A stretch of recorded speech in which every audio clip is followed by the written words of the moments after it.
and gentlemen.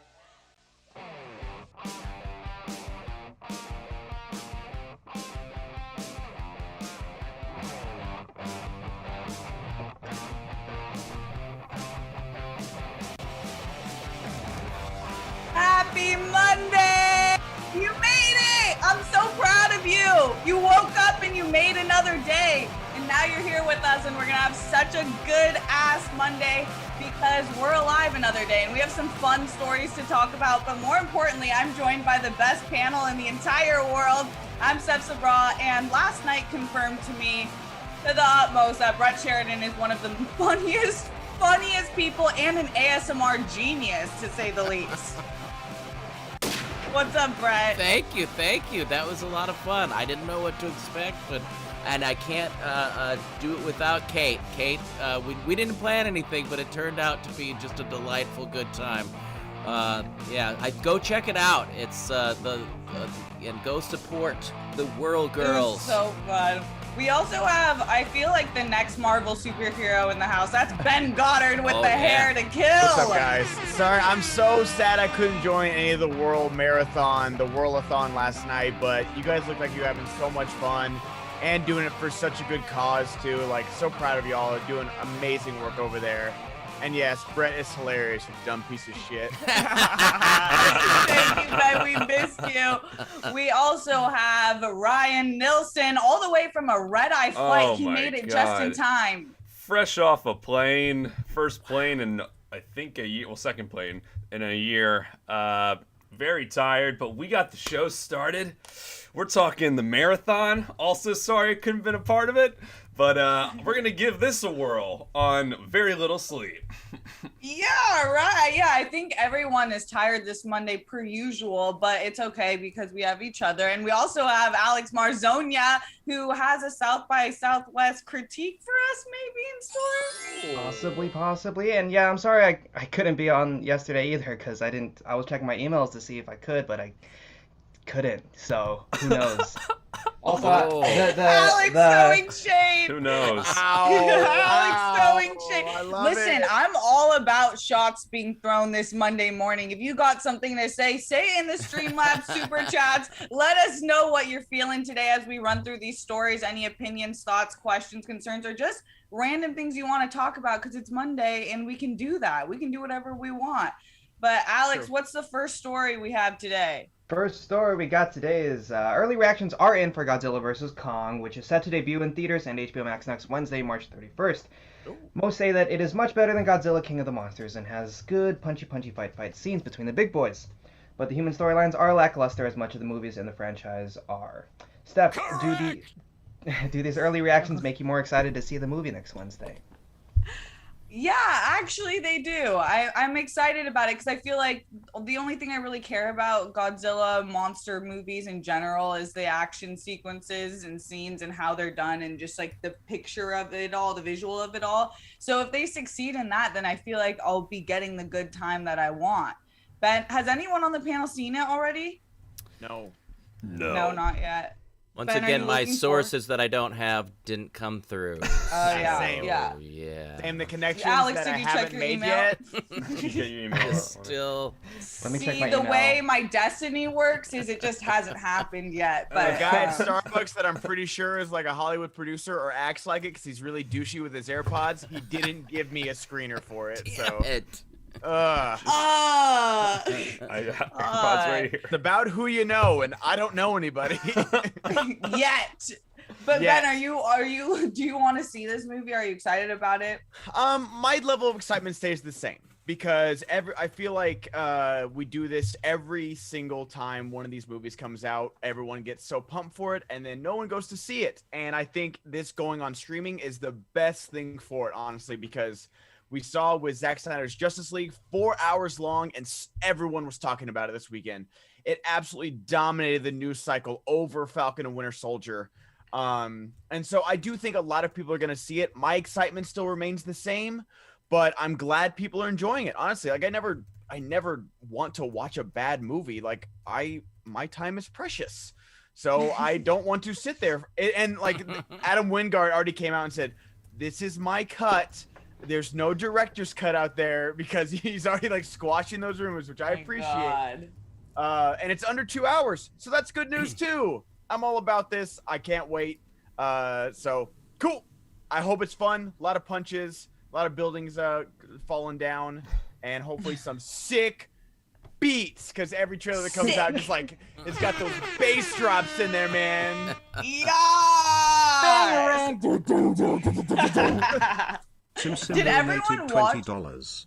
So basically, as someone who wants the complete package, it looks like this film's not for me. Oh. Hashtag sorry not sorry. Ooh. I have I heard get the that. the human stuff is still unbearable, which is like, Yeah. it just seems like Jurassic Park is never gonna happen again. Like it's like the perfect amalgamation of a movie with like good characters and good monster stuff. But hey, punchy monkey dino. Yeah, that's what they should have called it. They would have had more people come. That's the Snyder cut version. Punchy monkey dino. Punchy monkey dino poopy caca. Brett, when you're looking to watch a movie like this, are you looking for the full package, or is it more just about the action that you're getting? I'm a fan of the old ones, and I think the dialogue and character development was just basically Godzilla. So I don't think that I need any sort of character stuff in this. I could use just a lot of punchy monkey dinosaur. But yeah, I mean, I'm not rushing. This isn't anything I'm rushing out to do. I didn't even do. You're not Russian, Brett? Yeah, I'm not Russian, you guys. Russian. Listen. I've been keeping it a secret a long time, and I'm finally here to reveal I am not Russian. Yeah. Shit. We didn't see the Snyder cut either. You didn't? Because we don't have time for things like this, Steph. So instead, we watched the entire first season of What We Do in the Shadows. Hey. Well, that's an I have a excellent choice. show, and no Good one's knocking choice. you on that. Yeah. That is like- such a good show. Touche. Seems a little long, my wife says. I go, okay, well, let's just watch a show. And then it's like cut to 6 hours later. And Yep. 6 hours later. But yeah, I mean, as long as it's fun, this isn't something I would go to the theaters to necessarily see. It is what it is. I'm old school. I like the old Godzillas with the crumply suit that you could tell was a guy inside of a suit. That's what Yeah, little sometimes me you likes. don't want it to look nice. I get that. Oh, I heard they did that for Did this you- one. Maybe I'm looking at They the put wrong on a trailers. suit? No. Oh my god. Were you in the suit? I would have. Are you a furry? I'm not a furry, guys. Oh, wow. This is being. There's a Hard lot of hitting questions questions this online. Monday morning. Could you call Godzilla suit fucking a furry? What would that be called? Would that be a That'd be like, scaly? I Yeah. mean, I'd be like a zilly. I don't see why not, Ben. I Yeah, don't it's see true. why not. A It's a scaly. great question. A zilly. Yeah. I think the reviews for this are really exciting. But you nailed on the head. That's all the movies. Is the human story's not great, and then the action's kind of awesome. I know the Gareth Edwards one got a lot of critique though because they kind of treated it like Jaws, where you weren't going to see Godzilla until the very end. But hey, I think it's that Kong factor. You know, you're going to have both of them fighting, almost like BVS, like that. It's this event movie that we are just looking to see these two guys fight. I don't need the human story to be anything special. Just these two guys going at it, and if it delivers on that, I'm gonna be happy with the movie.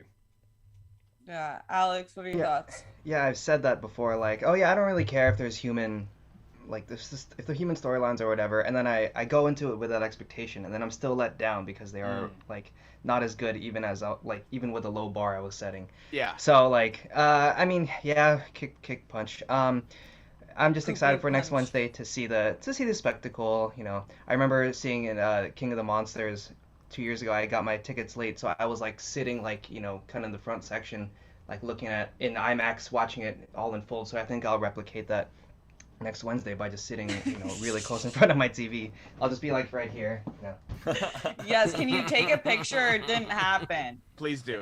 Okay. We'll do. Film it, live stream. Sounds Did good, everyone sounds get to watch Falcon and the Winter Soldier though? I did. Oh Yeah. yes.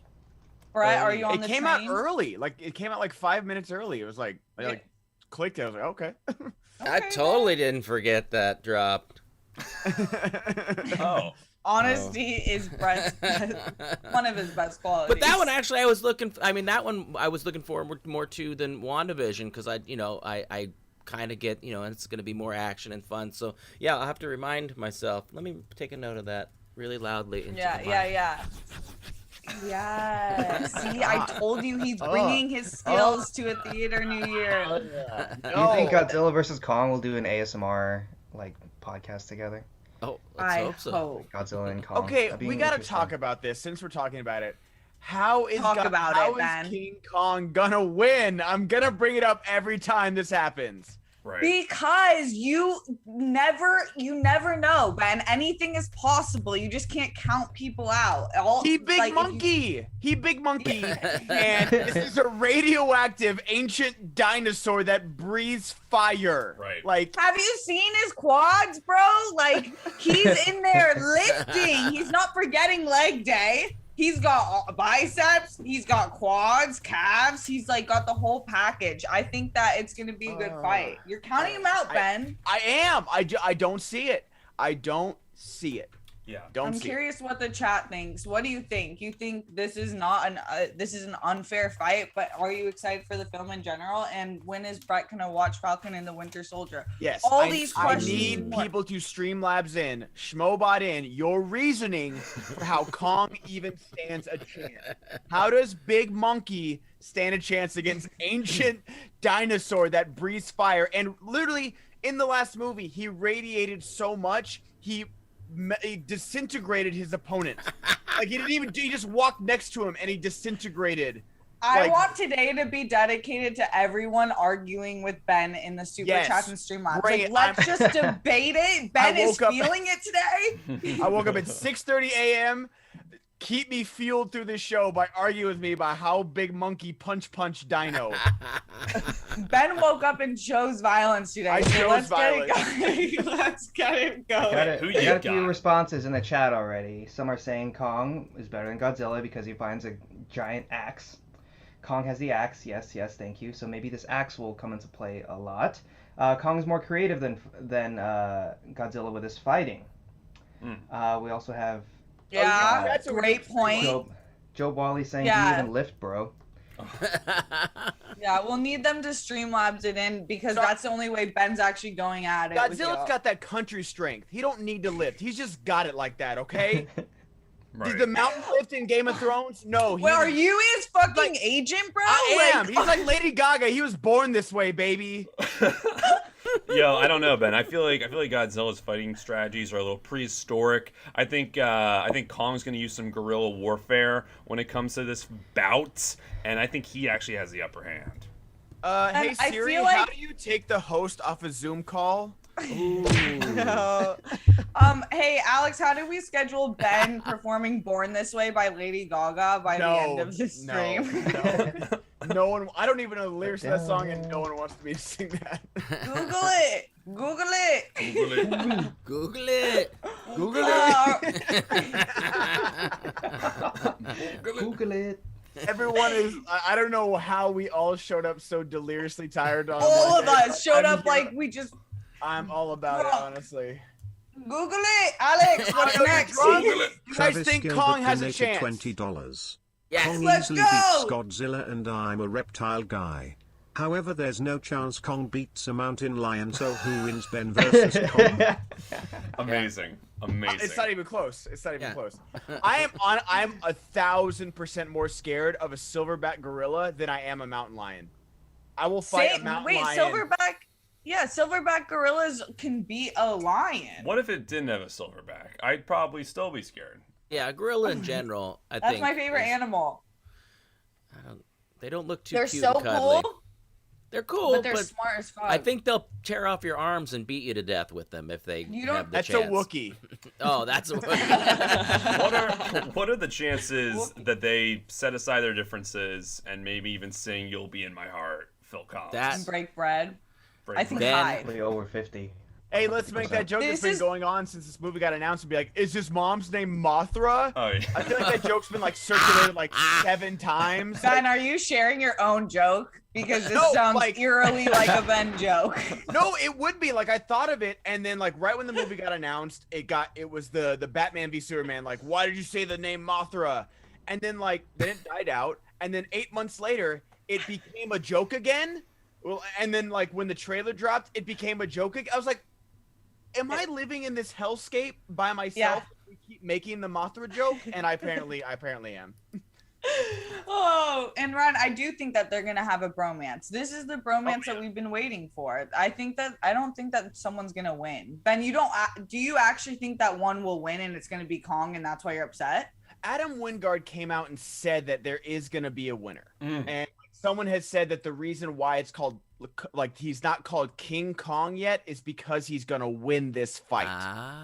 So I kind of do buy into that theory. But he said just someone's gonna be a winner, so could it be like the people? Yeah, it's the friends we made along the way. Yeah. I'm sure it's not gonna be the people either, though. It looks like a lot of destruction. Maybe they band together and just kill all the people. Ooh, I mean, that'd be great. Google but it. yeah, they're Google fighting. it. They're fighting purely because of sexual tension. It's just sexual tension. Yeah, I mean, you're It's about absolutely time. right. I mean, come on, people.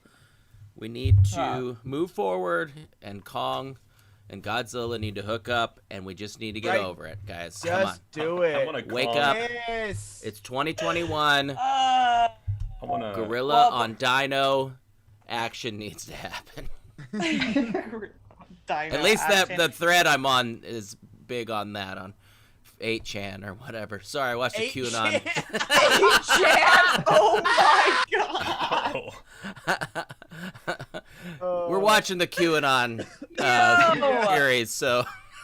Oh my god. Shout out to everyone watching right now. Make sure to hit that like button. Keep sending in your Streamlabs and Super Chats. Help us break 500 today. Always appreciated. Alex, what's next? All right, we'll stay on HBO. It was also revealed that an eventual black and white version of Zack Snyder's Justice League will actually include more footage of the Joker, and it's unknown when this Justice's Gray version of the Snyder Cut will be Ryan available. Payne donated $20.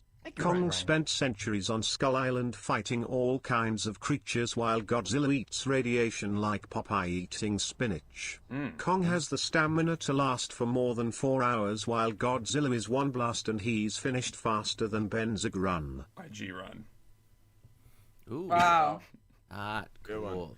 But that's what I'm saying. Like in Kong Skull Island, they say that Kong's parents died to the death skull crawlers, whatever they're called.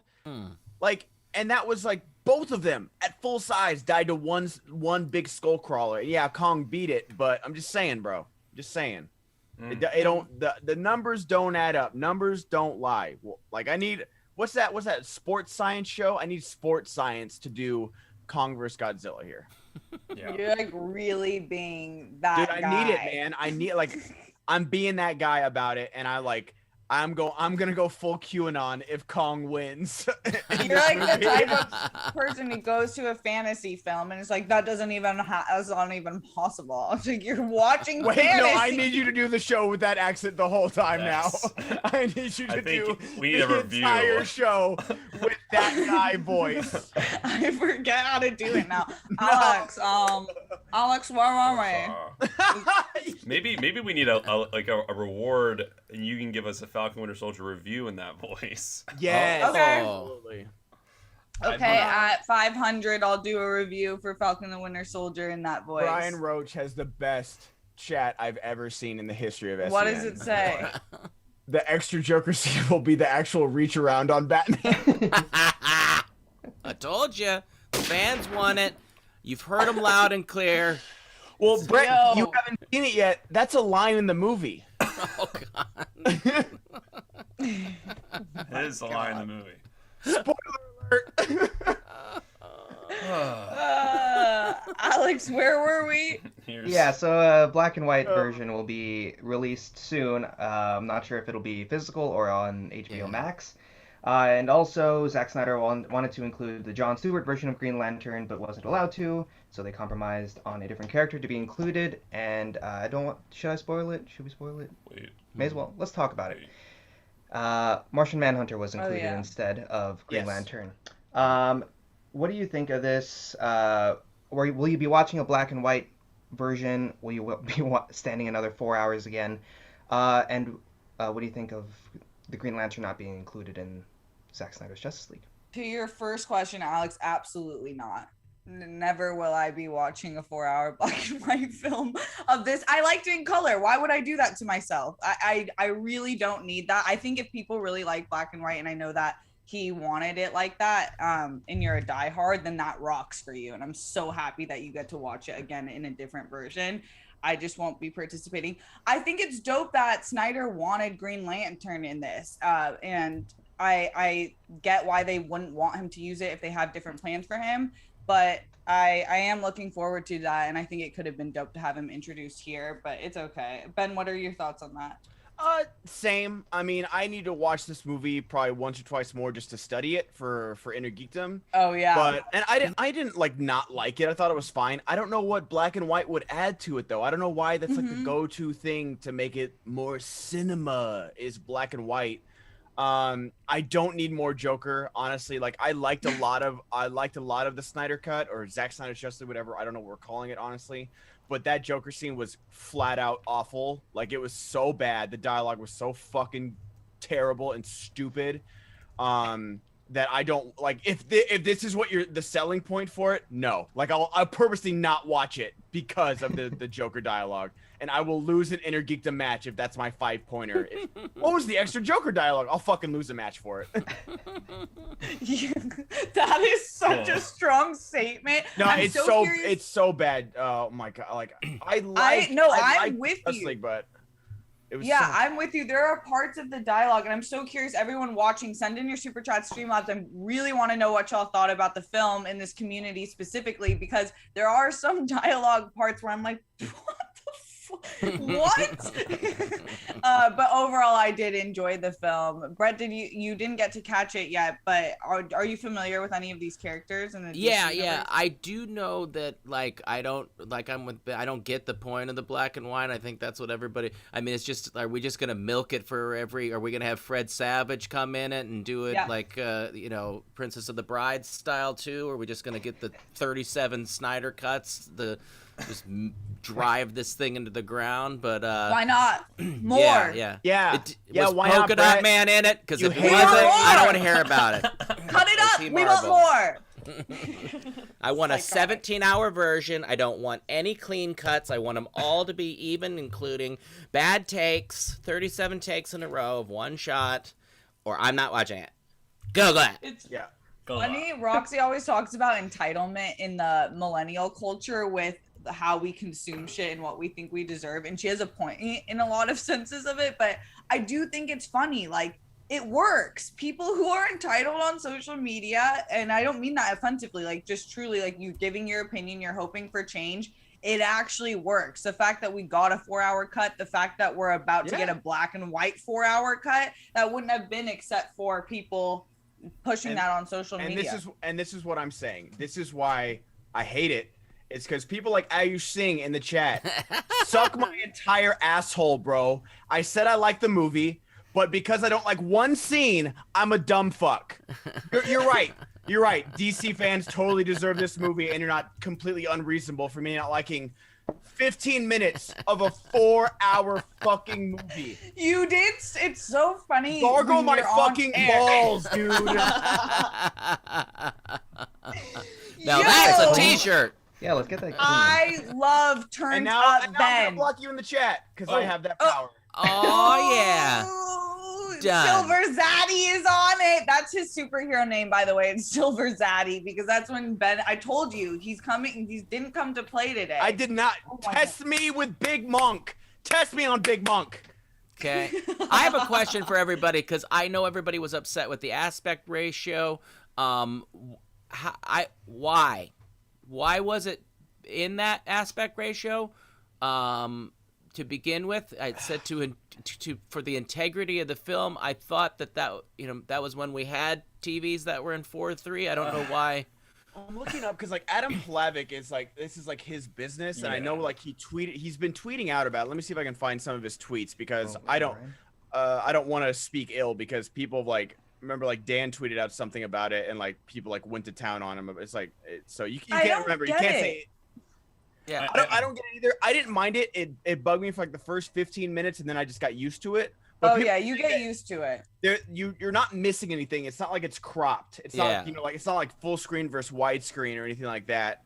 But yeah, I think don't people shot that way anymore. I mean, again, I grew up watching everything in that aspect ratio, except for when I went to the theater. But I don't understand why the backtracking of it.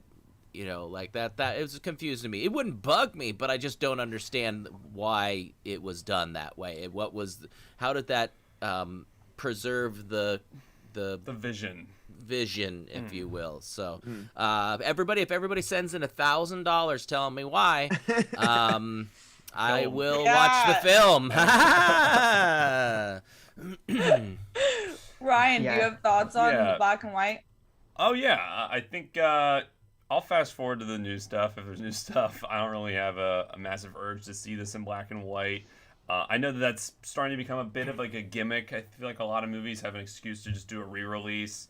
Sometimes I think that it's an interesting thought. Like I know Mad Max did like a shiny and chrome version, but there was like a substantial amount of that movie that took place at night and I actually thought looked really cool and was practically black and white already. And I know that there's also like some interesting, sometimes people do this, sometimes people like throw it black and white just to show you like, wow, they are just with the blocking and everything, like it looks so unique. This isn't one of those movies. Mark_Jason_Ali donated $20. Godzilla isn't a dinosaur, he's a radioactive lizard. SJL is cooler, worthy film, competently made. Some janky CGI but overall good, and you don't feel the runtime aspect ratio was annoying at first. Congrats Steph on WG milestone. #smash cancer. Yeah, I'm reading that it was for IMAX is why. So I've actually never seen an IMAX film. I'm gonna listen, guys. Please don't stone me. Jesus, Brett, Brett. if it comes back, you should get AMC A-list, because outside, like that's how I saw all my IMAX movies was through A-list. Like, because I'm not gonna pay $30 for a ticket. I think I did it one time for Dunkirk, and that was really good. Yeah. But yeah, that's how I saw all my IMAX movies, just because 3 movies a week, 3D, IMAX, Dolby, whichever one. Was, thousands of dollars saved. Thousands. That's awesome. And it makes a difference. I really do think IMAX over something like 3D is way, way more immersive. Yeah. But no, just final thoughts on this. Yeah, I think the 3.4, you actually are getting more frame than you would otherwise, because typically they adjust or they crop it if it's premiering on TV or just with whatever format you're watching it on. So I think they just kind of gave it all to you. Like, hey, here's the whole thing. I don't know if that was out of like to save money or just out of convenience, but that was the line that Brett alluded to earlier, was like to preserve Zack's creative vision. Sim donated $20. From what I heard, Zack wanted that aspect ratio to show more vertically, and one day when we can safely return to theaters, have that in that aspect ratio ready in IMAX re-release. Yeah, I think Makes sense. it's all about verticality. I think from a director's point of view, it's these people are gods, and so you want to see them as tall as they are, as big as they are. And so I think that's what he was going for in that way. Oh, good. Alex, what do you think about the black and white? Yeah, I knew. I was just about to be like, I want to hear Alex's opinion because I feel like he has the answer. What do you think about the black and white? Do you think that's going to add to the film, or is that just like Brett was saying for the Zack Snyder's creative vision? I think it's kind of just for the diehards. I think Zack Snyder will. I'm not sure if he did all those trailers in black and white, and I think he's interested in. I think this color version is truly his vision, but this black and white version is, just for the diehards. They did a Parasite re-release I wanted to go to last year as well, Parasite in black and white, but again, that was just for the people who really love the movie and wanted to see it in that version. And you can just watch these extra scenes on YouTube. Someone will inevitably put it up there, Yeah. Mm-hmm. But I'm not gonna I don't want to sit through it again. It was long, and I think I found it super long because I watched 27 films from South by Southwest in 5 days, and I think it's just like, they're all like 90 to 100 minutes long, and so I was kind of trained to watch movies in that kind of format, and so just this one continuous story was kind of harder to do once I had been trained to do shorter movies. Yeah. Damn. And that 20 image in the TV behind you there, Alex, over your left Is shoulder. that Brett Sheridan? Yeah, he's eating a banana. Is that Brett? Is That's that when Brett he's in behind you? ASMR banana. Got some DC Hey. movie news here too. DC Films taps promising young woman director Emerald Fennell to write Zatanna superhero movie. Nice. What? That's Ooh. amazing. Wow. Can you read Whoa. more about that, Ben? The Oscar-nominated director of Promising Young Woman is taking on a different kind of vigilante. She's been tapped to write Zatanna. The upcoming installment in the DCEU will be Zatanna's first franchise appearance. She's known for involvement in the Justice League, though her character's never appeared in a DC movie. Serenda Swan previously portrayed Zatanna, making the superhero's live-action debut in the CW show Smallville. Zatanna is a magician considered one of the most powerful sorcerers in the DC universe. Wow. Her magical abilities are generic as her dad, Giovanni Zatara, was also an alchemist. So it seems, I think they saw the success of WandaVision. They're like, let's greenlight it, baby. Yeah, that sounds sick. I think they should. The whole witch thing makes WandaVision way cooler than most characters. I think she's one of the younger Justice League, kind of dark Justice League heroes, and they had actually, I think they were trying to develop a TV series for her, but I guess now they're moving it to movies, and to get Emerald Fennell, awesome, love it. Seriously. But yeah, I've always liked Zatanna. She's great in Justice League and in Young Justice. If you guys haven't seen that, best animation show. And the new DC animated movies, which are all on HBO Max. Zatanna's in a few of them as well. It says Wait, she's- what's the best show? Young Justice, that's my favorite. Oh, nice. Huh. And Zatanna's in that one quite a bit, and she's like a really cool character. And like her spells are like words backwards, so it's really cool to see. That is sick. It says, Hey Ryan, if she's been someone tapped. wanted to learn how to write a comic book movie, where could they learn that? Oh my gosh, you guys. There's a Whoa. plethora of resources coming your way with Masterclass. Masterclass is one of our most exciting sponsors. There's a link in the description below. With Masterclass, you can learn from the world's best minds anytime, any place, anywhere, and at your own pace. You can learn from Aaron Sorkin on how to do some screenwriting. I know Steph took a course with Aaron Sorkin through Masterclass, and it's a really simple way to walk you through the steps, and you can do that thing that you've always wanted to learn. There's over 100 classes from a range of worldwide instructors, and you can get that thing that you've always wanted to do. It's a lot closer than you think. So I highly recommend you check it out. You can get unlimited access to every masterclass, and as an SEN Live listener, you get 15% off an annual membership. So go to masterclass.com/SEN Live. That's masterclass.com/SEN Live for 15% off Masterclass. I know I did the Ken Burns documentary filmmaking. I'm already on class 2, program 2 with that, and I'm also doing the Gordon Ramsay cooking show. I think it's just funny seeing him not yell at people like he does on Food Network. He really walks you through it. But guys, you can go at your own pace. You can do it anytime, any place, anywhere. And Steph, I know specifically with screenwriting, since you do a lot of screenwriting, you did the Aaron Sorkin one, right? Yeah, I'm actually Oscar nominated now. Wow. Post that Oh, class. wow. Wow. About time. in my future I saw it, but yeah, I took the class and it was sick. I trained like a writer in school or anything. That's not what I majored in, so I don't have some of the techniques that you would need to actually get your script sold, and it was so helpful. I also took the Issa Rae. It's a creative class, and I'm obsessed with her. I think she's one of the best creators working, and just to be able to hear her and have her advice on things is really, really cool. And sometimes I listen to it as a podcast if I'm getting ready, and I'll just put it down. Like, you can watch it or just listen to it. Yeah, there's a lot of incredible classes and different techniques with a lot of the instructors. So we highly recommend you check it out. Again, the link is in the description below. Check out Masterclass, you guys. Now, back to the show. Back to the show. Y'all, I need everyone to wake up in the chat right now. It's Monday morning, and we are not making moves as we should. We're trying to party this Monday, okay? I got a new karaoke mic. If you want to tempt me, I will bring that baby out if we break 600 today. And it will be, maybe we can get Shakira. I know that she's been missed because she's so amazing. So yeah, keep sending in super chats. Streamlabs, much appreciated. Alex, what do we have next? We got next a third Ace Ventura movie may be in the works as a Yes! Sorry, go ahead. As a team at Morgan Creek Productions talked about the company's library and hinted that Ace Ventura may head on another adventure, appropriately on Amazon, with the Sonic the Hedgehog writers. It's of note that this is still a rumor, but Steph, would you want to see another Ace Ventura movie? I know Brett would.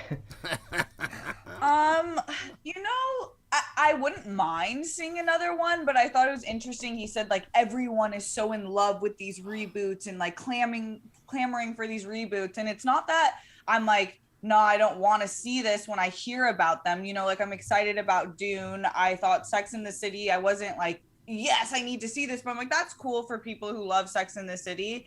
But I feel like it's more like this is the way that these networks are pushing it on us. They're like, you must want to watch these reboots, so we're just going to keep making these reboots. But in reality, I feel like people love new shit. They want to see new stuff. So I would see an Ace Ventura third movie or reboot, whatever they want to do, but I wouldn't be like dying to see it. But was that a joke by Alex, or yeah. do you actually? No, I think it's been too long. It's kind of, I don't know why. I mean, let's put Jim Carrey in some new stuff. I mean, I still love him, and I know I didn't see Sonic, but I heard great things about him in Sonic. But like Ace Ventura, I mean, this is like, I remember this was like when my brother and sister were small, and my sister called it Pet Ventura. We thought it was so funny, but like that's how long ago this was. These were small children. I don't know what audience you're going to bring into this with new audiences. I mean,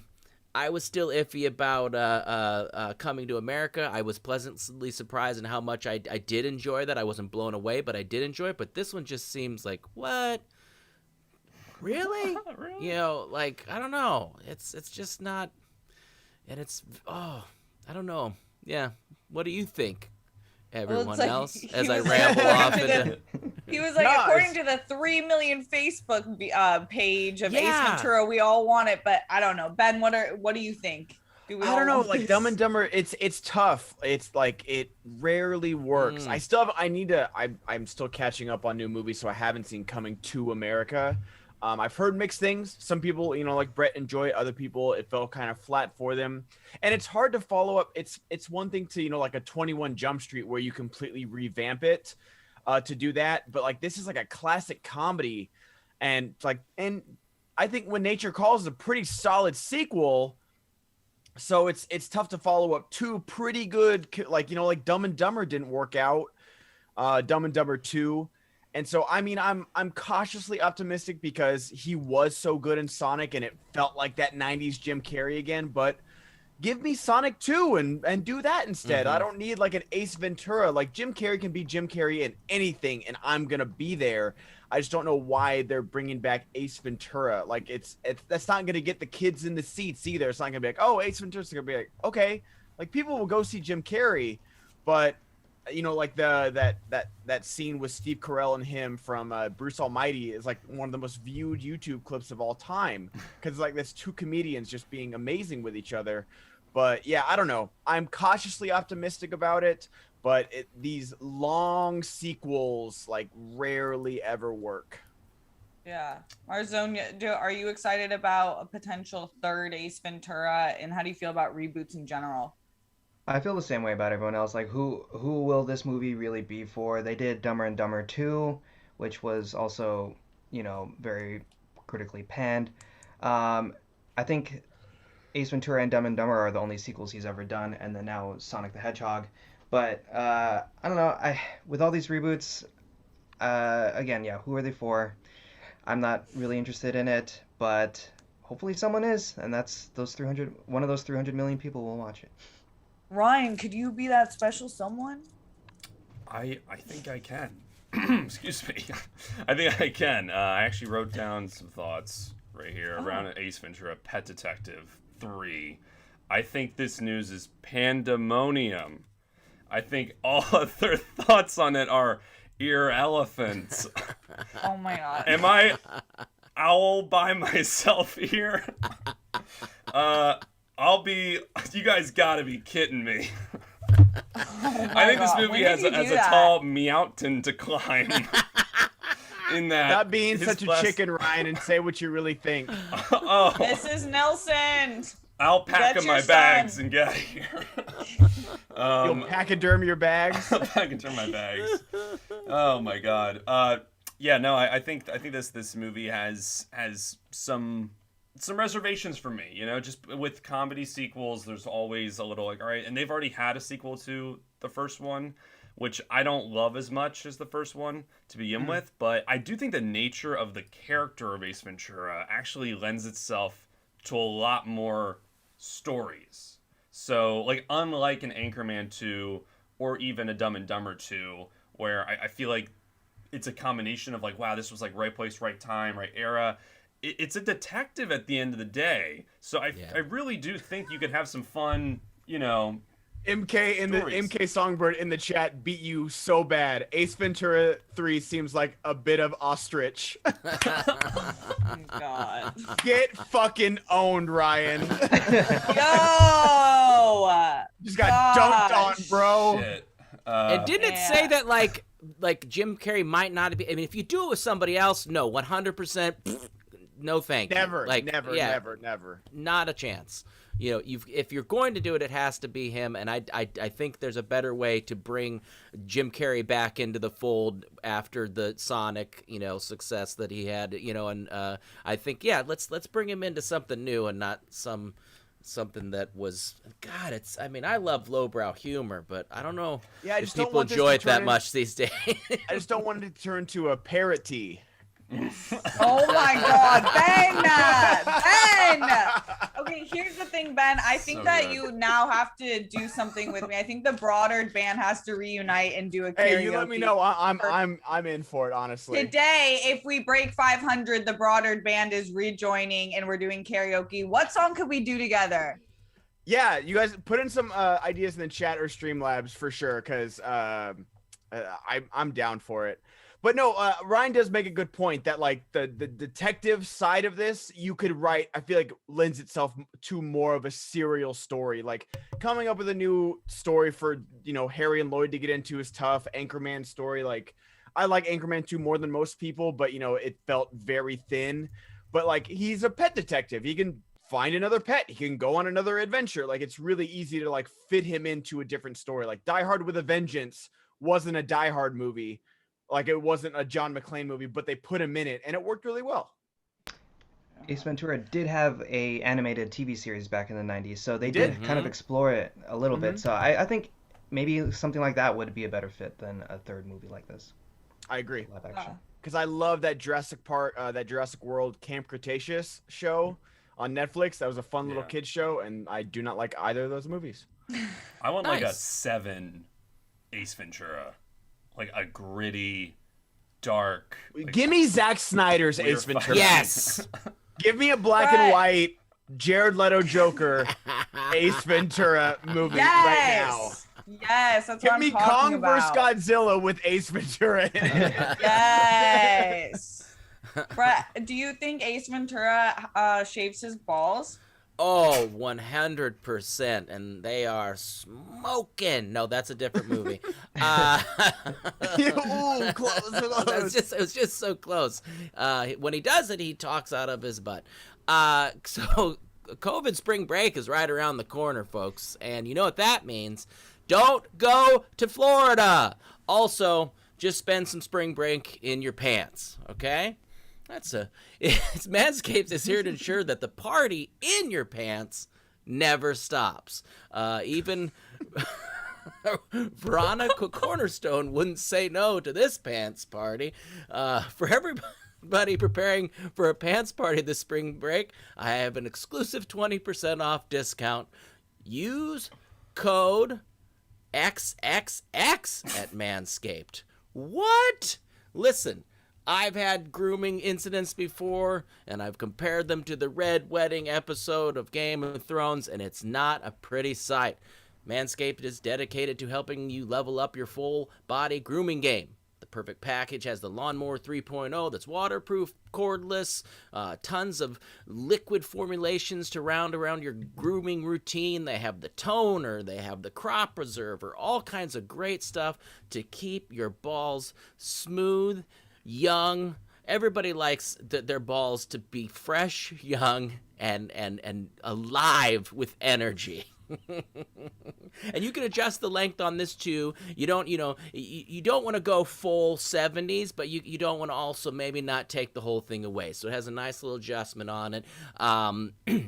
You also get for a limited time 2 free gifts with this. You get the Shed Travel Bag, a $39 value, and the patented high performance anti-chafing Manscaped boxer briefs. I have these, and they are absolute ball heaven. So to get 20% off and free shipping, use the code here at manscaped.com. Do yourself a favor and use the right tools for the job. Get 20% off with the code. Is this Alex? Am I doing this? I have breaking news. The code is SEN20. So why make sure is to use it written, that code. Yeah, that's what I thought it was. This was very confusing to me. So, yes, folks, SEN20 at manscaped.com. That's 20% off with free shipping at manscaped.com. And use code, not XXX, use code SEN20. Say aloha to your new beautiful balls with Manscaped. One more time for the people in the back and for the dummy who was reading this wrong. It's SEN20 at manscaped.com. Go get your balls nice and smooth. Yeah. The more you know. Hey, So glad to know. What's the deal with that ad you sent me? That was unbearable. Yeah. God. Oh my god. SEN20, Wow, guys. balls. SEN20, not SEN20, SEN20. SEN20. Triple balls X. SEN20. Ben, should we sing She Bang by William Hung? Yes. Oh. Are you in for that? Can I? You can sing it like William Hung. I don't want to be like I just don't want to. No, we sing it all. I'm not gonna impersonate him. I just like the song. Because the song's by Ricky Martin. Oh yeah. Oh my god, that's how iconic William Hung is. I forgot. Know that? I forgot. You literally just exploded like the Slim Jim man. You didn't know that. And eat a Snickers. You get mad at Steph for not knowing Ricky Martin songs when you're tired. Wow, Ricky Martin is a gay icon. My bad. Sorry, love you, Ricky Martin. Yeah, that's a good contender for us. If we break 500, the broader band. Uniting. You hear that? Okay. Alex, what do we have next? We were just talking about some 90s stuff, and I realized we have a lot of other 90s news that I sent to you guys. So let's just combine them all here. Let's see if you think about any of the. What do you think about any of these? Face-Off stars could be coming back. John Travolta and Nicolas Cage could be returning for the Adam Wingard directed sequel. And we don't know in what capacity, but they are seemingly interested in returning if they have roles. Matthew McConaughey is returning to his role in A Time to Kill in a HBO sequel series. And we also have Andy Garcia leading the Father of the Bride remake, which will be the third version of this movie after the Spencer Tracy and Steve Martin led one. But this one will be, of course, the Latinx version of the story. So what do you guys think about these 3 90s reboots, sequels? Steph, what do you got? What was the first one? My audio cut out. We got Face Off was the first one. Oh, Face Off. Oh, I've been waiting for that my entire life, so thank God I had you repeat that. So excited. And then what? Sorry, can you repeat the other 2? Yeah. Face Off, A Time to Kill, and Father of the Bride. Oh, perfect. Oh, perfect. You know, I'm not familiar with these 3 films. Has anyone seen these? Are you looking forward to a reboot of this? I think Face Off, you have to bring back like John Travolta and Nicolas Cage if you're gonna do it. I think that is the definition of a time capsule movie. I don't think you can capture that lightning in a bottle that you did. But if you are trying to, you need to bring them back as Castor Troy, and I don't know what John Travolta's character is. Yeah, I don't know. That's tough. Matthew McConaughey, as long as they make him as sweaty as they did in A Time to Kill again, because he is just straight sweaty the entire time, because it takes place in the South, and it's just like the sweatiest movie. I hope Sandra Bullock comes back for it too, because they're a great pairing in that movie. And then Father of the Bride. I actually like both Father of the Bride and is it just Father of the Bride Part 2? Yeah. Okay.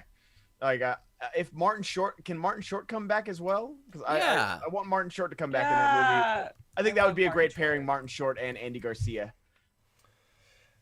Brett, how are you feeling? I agree with Ben, definitely. You can't do Face Off without Cage and Travolta.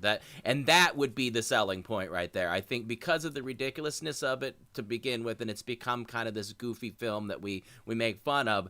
But then if they come back and they're totally on board with like being silly, and they take it up a notch with it, and just like maybe they're switching faces with other people. I mean, I think this could be a fun one. Father Bride was a classic. It's a total tearjerker. I don't think I could actually watch it now. I actually watched it with my mother before I went to college, and we both weeped openly about it. Even though it wasn't about somebody going to college, it was just kind of breaking away from your parents. But I mean, that one I think could be reboot with a totally different cast or whatever. I'm not sure about the Martin Short thing. Is that a little stereotypical? Is that a little? Oh yeah, that's true. That's a good point. It's a little, yeah. So I don't know, but and then the other one, I didn't see Time to Kill. This is a solid courtroom drama. Is this just like it's a good title? I mean, they're definitely making me feel like people are like, I'm tired of writing new things. Like, let's just reboot everything.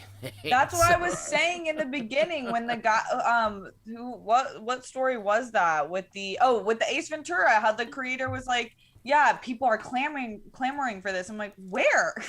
I haven't seen that anywhere. No one's ever like, I need to see this again. Ryan, with these three films in particular, any excite you? Oh yeah, well, with Face Off, first off, I think it's been proven that there can be an iteration of that, especially with like the more recent Jumanji movies, where that's basically Face Off with these actors, but it's in the Jumanji verse.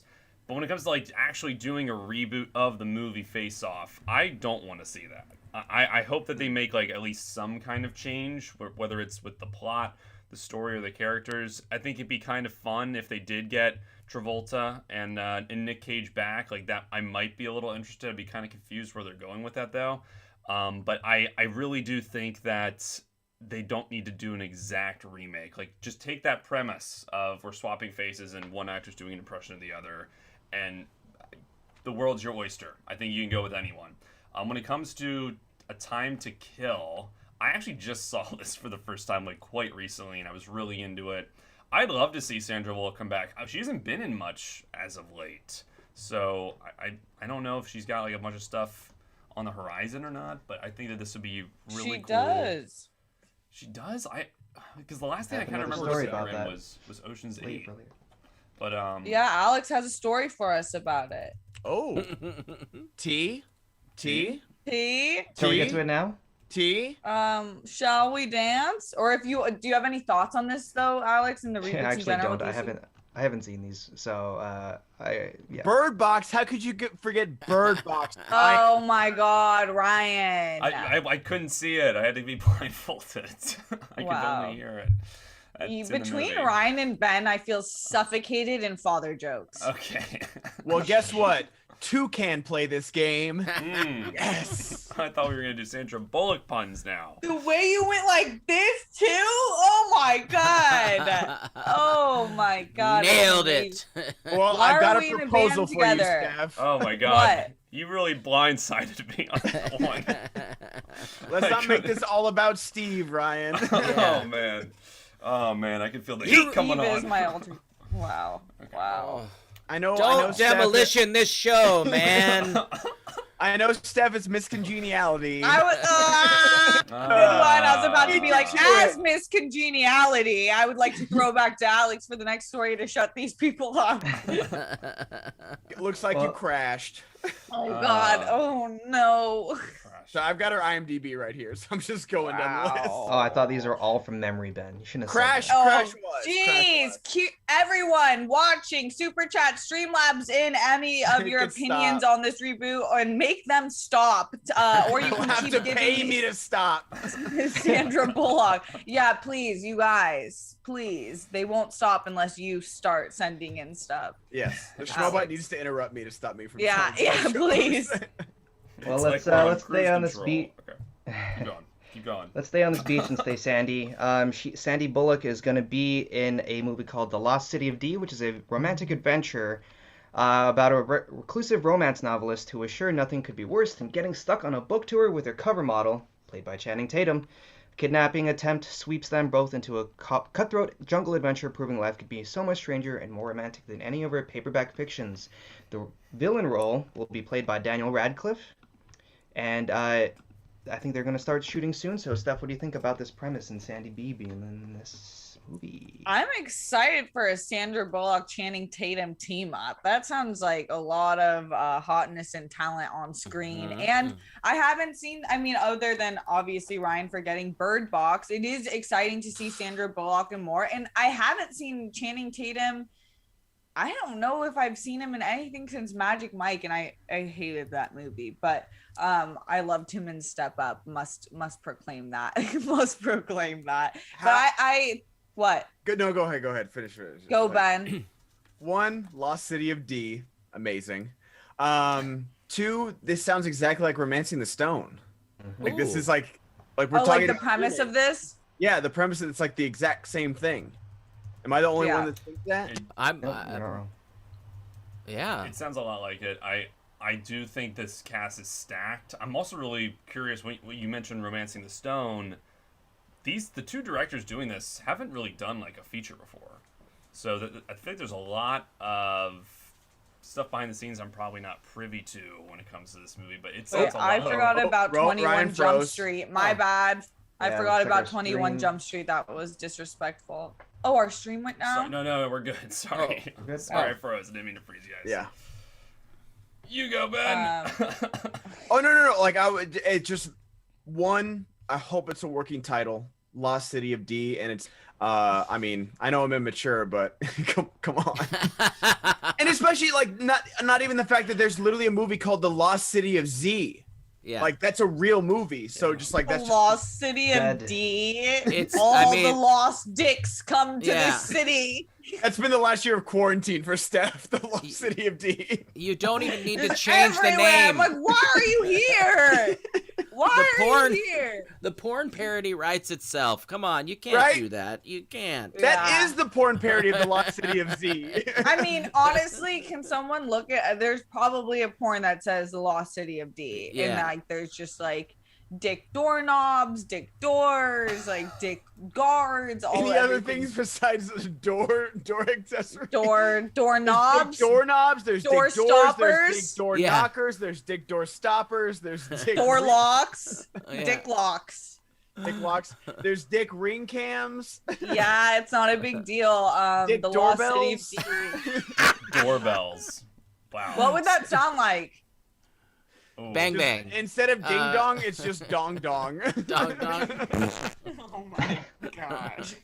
But how do you feel about Daniel Radcliffe as a? Oh my god, Ben, the way that made you laugh, the way that you cracked yourself up is impressive.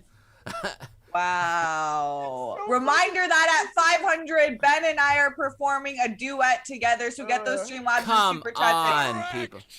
Yeah, keep them coming, y'all. Please. We appreciate it. We want to hear your thoughts, opinions, concerns, whatever it may be. But I'm interested about this Daniel Radcliffe part. I hate that I'm the type of person that like cannot take him out of the Harry Potter role. But I haven't been in his past movies that I've seen him in. Him as a villain kind of intrigues me, but also it reminds me of like, you know, when he's like wearing the Horcrux and he starts to get moody. Yeah. I hated seeing Harry like that. So I don't know if I'm gonna watching him in an entire movie be some psychopath. I liked him in Swiss Army Man. I didn't see Guns Akimbo. I heard that was Guns Akimbo was really fun. But Swiss Army Man's a great movie. If you need to see him outside of Harry Potter, it's a good start. But I think it'd be fun. I'd like it. I understand that you can only see him as Harry Potter for sure, but I think it'd be a fun role for him if they make him like super like corny and like, you know, they make him like Danny DeVito in Romancing the Stone. I think it'd be great.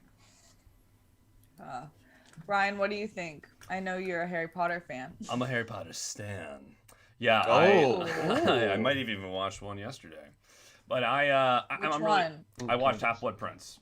Okay. That's actually my That's favorite. a good one. I love Half Blood Prince. But no, I feel the same way about Daniel Radcliffe. I don't think he's had that role or that movie that's really like separated him from Harry Potter quite yet. I do think like indies like the Swiss Army Mans have gotten close, but again, like I think that was more because of how he was a bit of like a prop in that movie and not doing as much acting.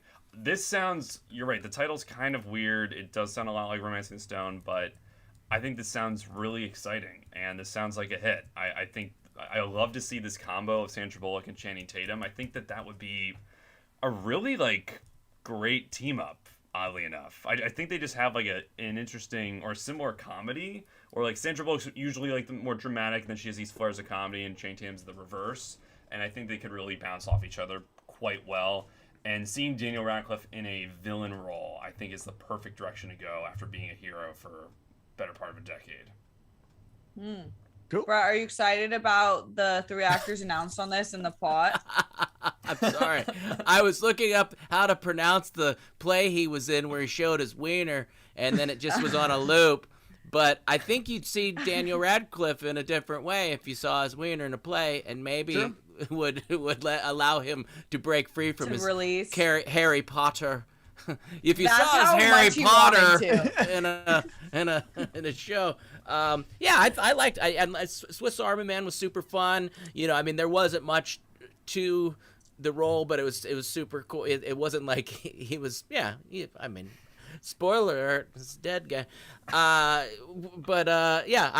think he could do villainy stuff, and I think he's getting to the point where maybe we can start. You know, he's getting older. We can not see him as Harry Potter. I'd like that for him, because I know that's tough for actors that do something that's so iconic and they're trying to break away from it. And I see him as somebody that can do it. It's just going to take, you know, the right project, and maybe the House of D. And I don't know, are they going to put this one on Peacock or? Oh my God! Yeah. You're gonna Netflix and chill to the House of D. Oh my goodness! Wow. Lost City. Alex, what are your thoughts? House of D. Yeah, you could have seen his D in Equus. Yeah. I think that's how it's pronounced. But it's cool to see Daniel Radcliffe branching out. You've seen a lot like Chris Evans, Tom Holland, you know, taking more villainous, or more mature roles. And so Daniel Radcliffe, maybe he's starting to find out he's a better character actor. You see that with a lot of, you know, people that make it big. But it's cool to see these 3 people be in a movie together. They obviously haven't been in too much big things since 2018. So I'm happy for them. It'll be fun. I'm ready to get in that ship and find this lost city of D. Yeah, Wands out. Wands out. Wands out. Okay, I'm speaking directly to the SCHMOEDOWN community. If you're watching right now, I know times are tough, but you have $5, $10, $20, whatever you can give. Send in your Streamlabs Superchats. The Broadard Band will be doing a live karaoke once we break 500. So whatever you have to give is so appreciated and loved. Send those in to streamlabs.com/SCHMOEDOWN. Alex, what's next? And you know, speaking of SCHMOEDOWN, we had a wonderful pay-per-view last Friday. That the first match was Bibiani versus Oyama. Great match. And the second match was a Star Wars title match. If you want to watch that, that's available for patrons, and I think you can still rent it on the SCHMOEDOWNlive.com, so make sure you check that out. But today we have Video Drew versus Elliot Dewberry dropping for patrons. So make sure you are a patron and you'll get that today. Otherwise, you'll get it on Wednesday at 2 p.m. So make sure you become a SCHMOEDOWN patron. I believe it's patreon.com/SCHMOEDOWN. Yes. Check that out. Yes. Thank you. Yeah, the $10 level is where it's at for Patreon, guys. We have 3 pay-per-views a month. So many amazing matches coming up. I think this Friday is Ben Bateman versus Mark Riley. So that's a huge one right there. So and especially with last Friday's pay-per-view, like that alone is worth so much more than $10. Like, and we're treating this like a sport. So there's going to be spoilers on Twitter. There's going to be spoilers, you know, in like on Monday's show and backstage every week. So get in that Patreon, guys. It's worth every single penny. I promise you. Yeah, it was crazy. I might be bold enough to say my favorite match of all time. It's possible. I'm trying to step back and not be too recency biased about it, but it was insanity. Yeah. Like, I will say that much. It's definitely top 5 for sure. I don't know if it's my favorite just yet, but oh my gosh, the knowledge those two dudes, like, one, Paul and Bibbs was a great match to start the night off, and then the Star Wars match. Oh dear. Holy cow. Oh dear. Oh dear. Oh my, yeah, the Star Wars match was insane. The whole event was insane. You have to check it out if you haven't already. I wish we could spoil it, but we can't. Cannot. Alex, what's going on next? Let's get to some Streamlabs, just because I know if Ellis is coming here, then we'll have a bit of time. So 156. Oh yeah, Impulse? Mark Ellis might show up. Yes. Is he showing up today? He was on in the email. Okay. We'll get more info shortly. Okay. Alex, what were you saying? All right, yeah, so 156 Impulse says, my birthday was this weekend. I was out, and my friend who worked also got drunk because at this bar, people give bartenders drinks. It's weird. I think my friend got mad at me because I was drinking a lot, but my friend drank a lot too. Why did they get mad? Well, was that a joke? I don't know. I think so. I just pulled the trigger. Okay, first of all, happy birthday, 156 Impulse. Second of all, birthday. When people drink, weird shit happens. I would just talk about it and figure it out. But if they're like being, Did have a donation or replay it right now. It's from House. Did someone pick up the phone in your house or something, Ryan? Someone did pick up the phone in my house. But I'm replaying the Streamlab right quick from House of D. Thank you. Trying to replay it, but basically they said, I hear you're all talking about me. I can confirm the reports that my house has all the D. Let's hit that goal. Nice. Yes, let's hit that goal. Y'all, please send in your Streamlabs super chats right now. Anything you have to give is so appreciated, and the Broader band will be reuniting once we hit 500. So send those in. Don't stop.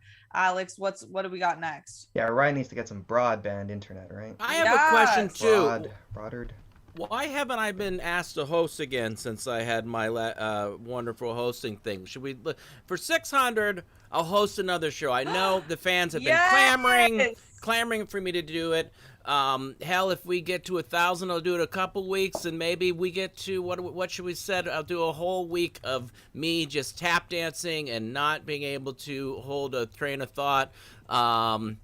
Let's do 2K for a full week of Sheridan. So there it is. And then what was for one? It was just one. We'll do 600. 600. Brett Sheridan hosts again.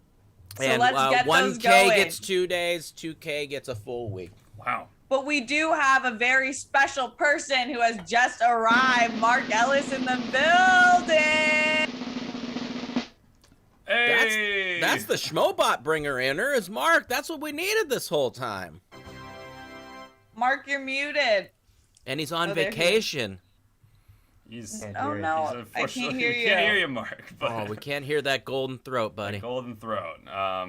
Maybe check the audio settings. We'll let you know when we can hear you. If you can hear me, you look very cute in the hoodie and hat. Yeah. And if you're going to pretend you're at the Caribbean, you need to move your camera a little bit over. I mean, I can rock with the built-in microphone, but it doesn't sound that good. So. It's not horrible. It'll rock.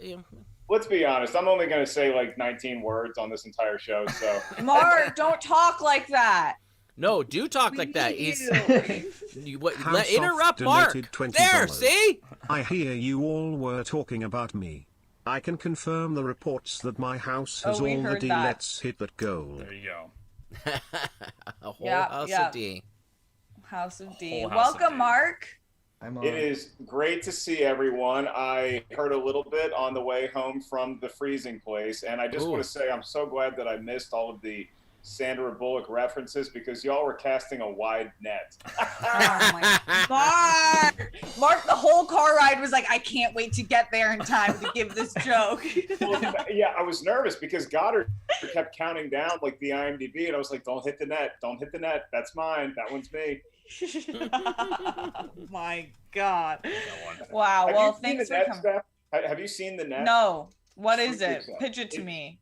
It's the most dated movie of all time, but it was like a shocking revelation when it came out in 1994, I want to say, because basically Sandra Bullock is this computer programmer, and get this, she can order a pizza. Are you ready for this? Are you sitting down? From her computer. What? No!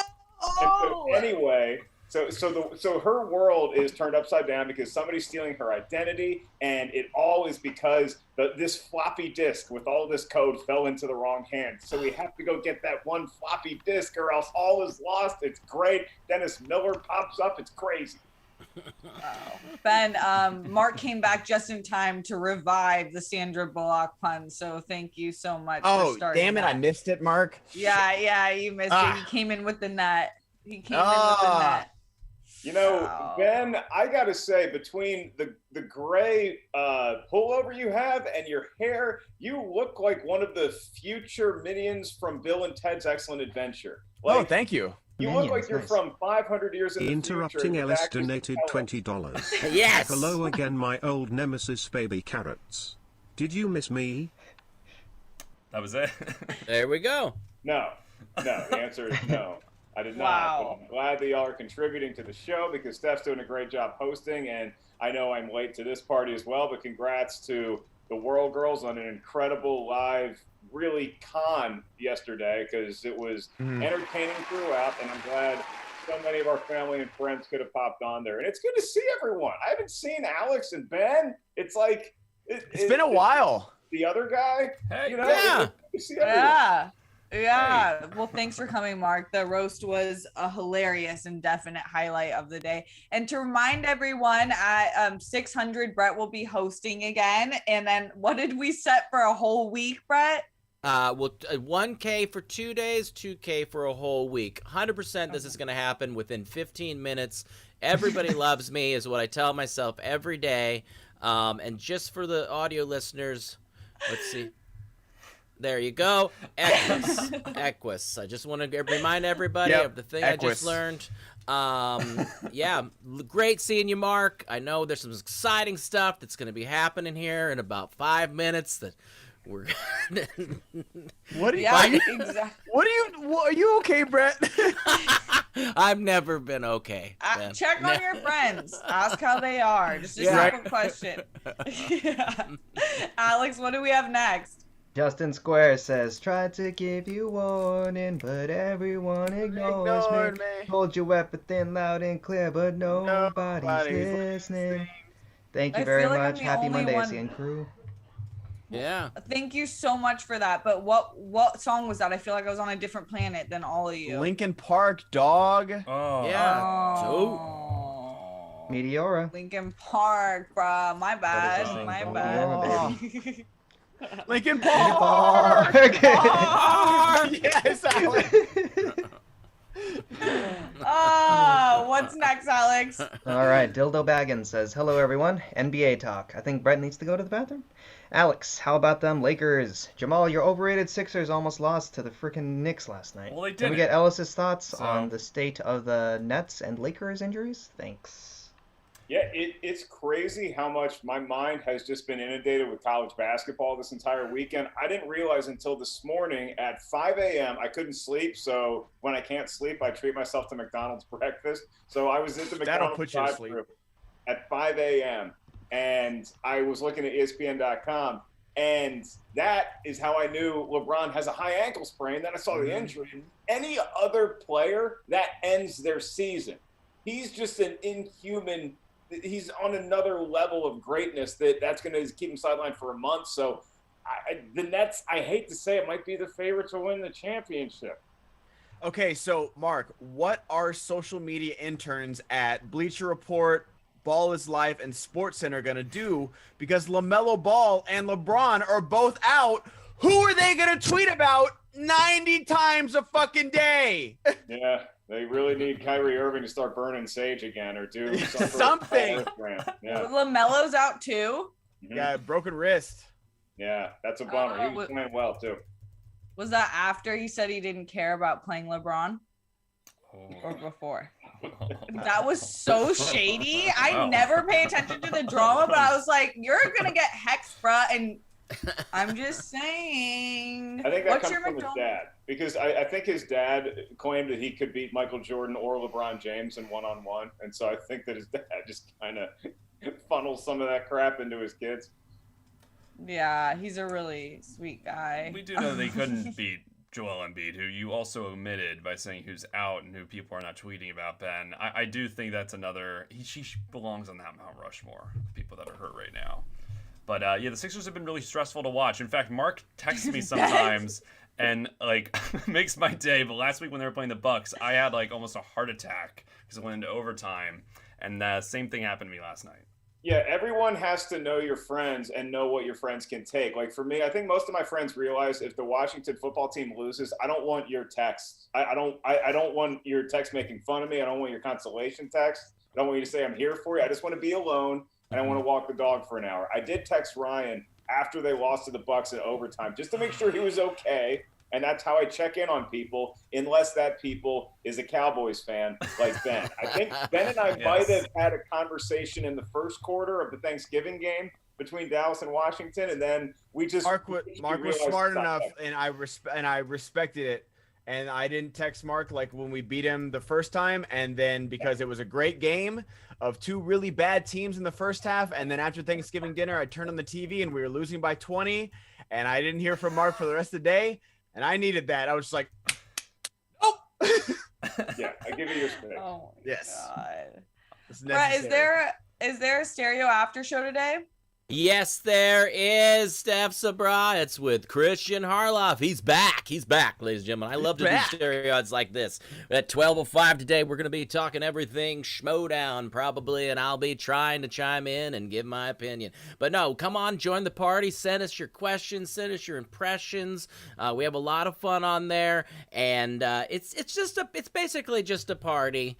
A different party than the Manscaped ad mentioned, but it's a party. And yeah, 12:05, go to www.stereo.com/Kristian Harloff or /Brett Sheridan. Join up the stereo fun and come over and talk about the post-show SEN. And we're going to talk about all things Ace Ventura. I'm for sure. I want to hear fan casting for Ace Ventura, Father the Bride. Think of any other. Maybe we should SCHMOEDOWN into this, that we can talk about later about any other movies you don't think should be made. So come check it out, 12:05 PT, which is Mark_Jason_Ali donated $20. Congrats on hosting Steph Ellis. You were hilarious last night on the birthday marathon for the World Girls. The WG merch is awesome. Brett, you and Kate were hilariously entertaining too. Hashtag smash cancer. Hashtag World Girls 1 year anniversary. Thank you. Yeah, Brett and Kate and Mark were like unreal. I haven't laughed that hard in so long. Thank you guys for coming again. Ryan, how far are we away from our goal of having Brett Sheridan host? We are 318 away. Woo! 318 away. Let's fucking go. We're not that far. Streamlabs super chat in right now to get Brett Sheridan back hosting. It's always a good time when he's on the panel. It's an even better time when he's hosting. So get those in right now. Alex, what do we have next? Popcorn says, "Hi Ellis, do you feel insecure that your son has a deeper voice than you? Also, what's everyone's favorite color?" Red. Ellis? I'll start with the easy question first.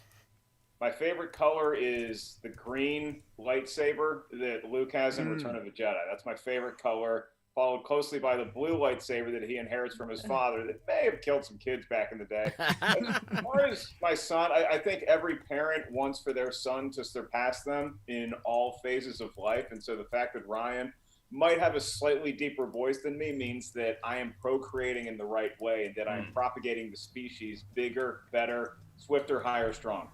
It's not just nature, it's nurture, folks, okay? Yes. Yeah. I love you. Ryan, Let's go fishing. Let's go fit. Not this weekend because I'm busy with that girl that I left your mom for, but maybe June. Man, it's been the reason for a while now. How does that feel, Rye? It feels.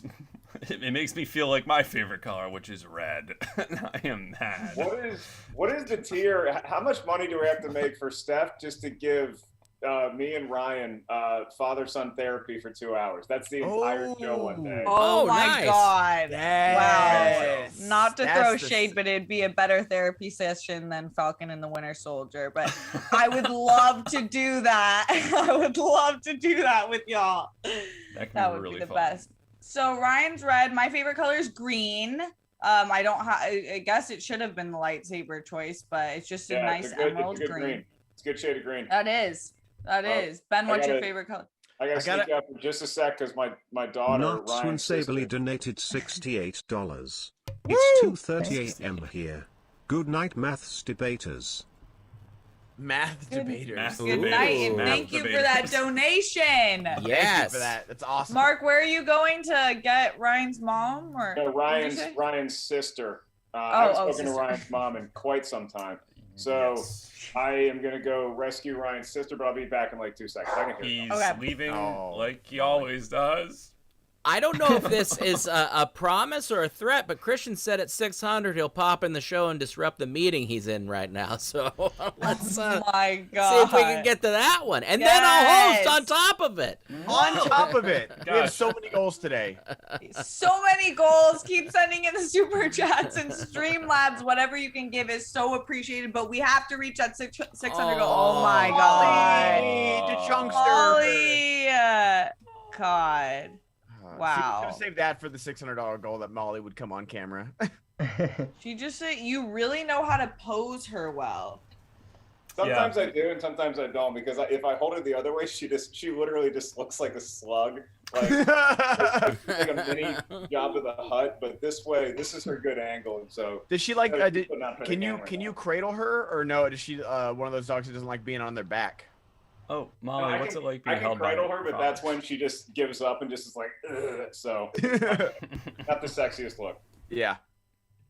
I love it. Alex And my and favorite Bright- color, it's Mark stole my answer. It's Luke's blue lightsaber over green. Honestly. Jose Is it Montalvo really? donated $100. Boom! Steph is doing a Yes! great job as host. She is. Good to see Mark on the show again.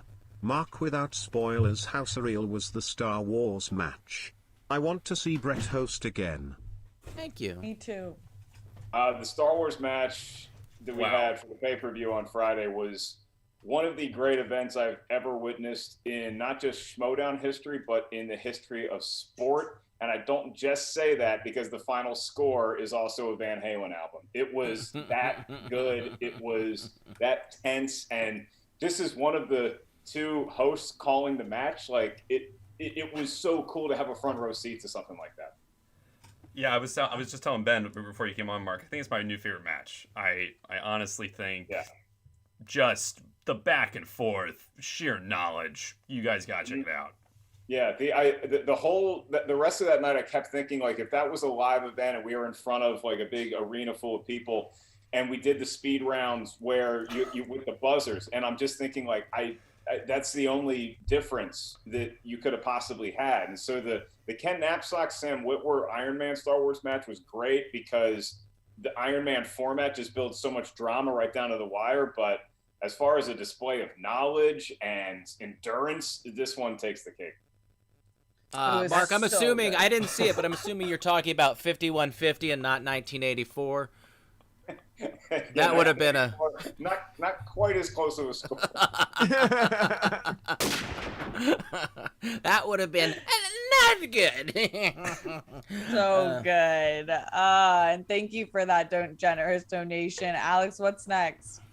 Let's see. Hero67 says, question, should you mention something to your friends on something you did when you were drunk, or leave it alone? The past is the past. What do you think? Interesting. The past is the past. Kill it if you have to. Yeah. Well, yeah. no one likes to wake up out of a drunken stupor and check their phone, because my go-to is I always check text first, see if I texted anybody or called anybody, or if anybody called or texted me. Then I go right to social media to see if I got canceled. And then I will go to email. And then my last stop is if I suddenly remember something, I might call a friend. It's never good when you call a friend, ask what happened last night, and they're already making fun of you. Yeah. You're like, dude, when they answer like that. If you're calling someone, you have a guilty conscience. Like, if you have to go so far as to call somebody to ask what happened last night, your subconscious, even through your hazy, blacked out mind, knows that it's not good. Yeah. If it's just like a drunken, like we all got drunk and like wrestled over the last taco, then I don't think that needs to be addressed. If you got drunk and like hit on someone or anything like that, where it's like you're crossing a relationship line, then that needs to be addressed and rectified the next morning. Absolutely. Not good. Yeah, if you can protect them and the shame monster for hitting them, if like they don't need to know, I would. Like, I won't tell my friends stuff.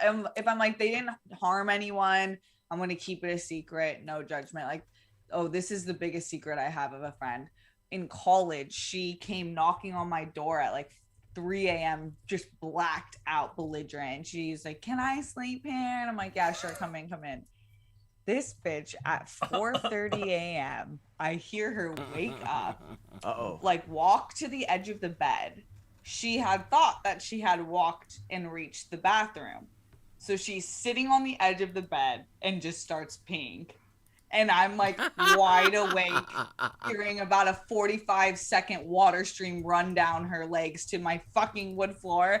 And I was like, oh my God. And I cleaned it, and I just was like, she felt so shitty the next day. She still doesn't know to this day. Yeah, that's what it sounded like.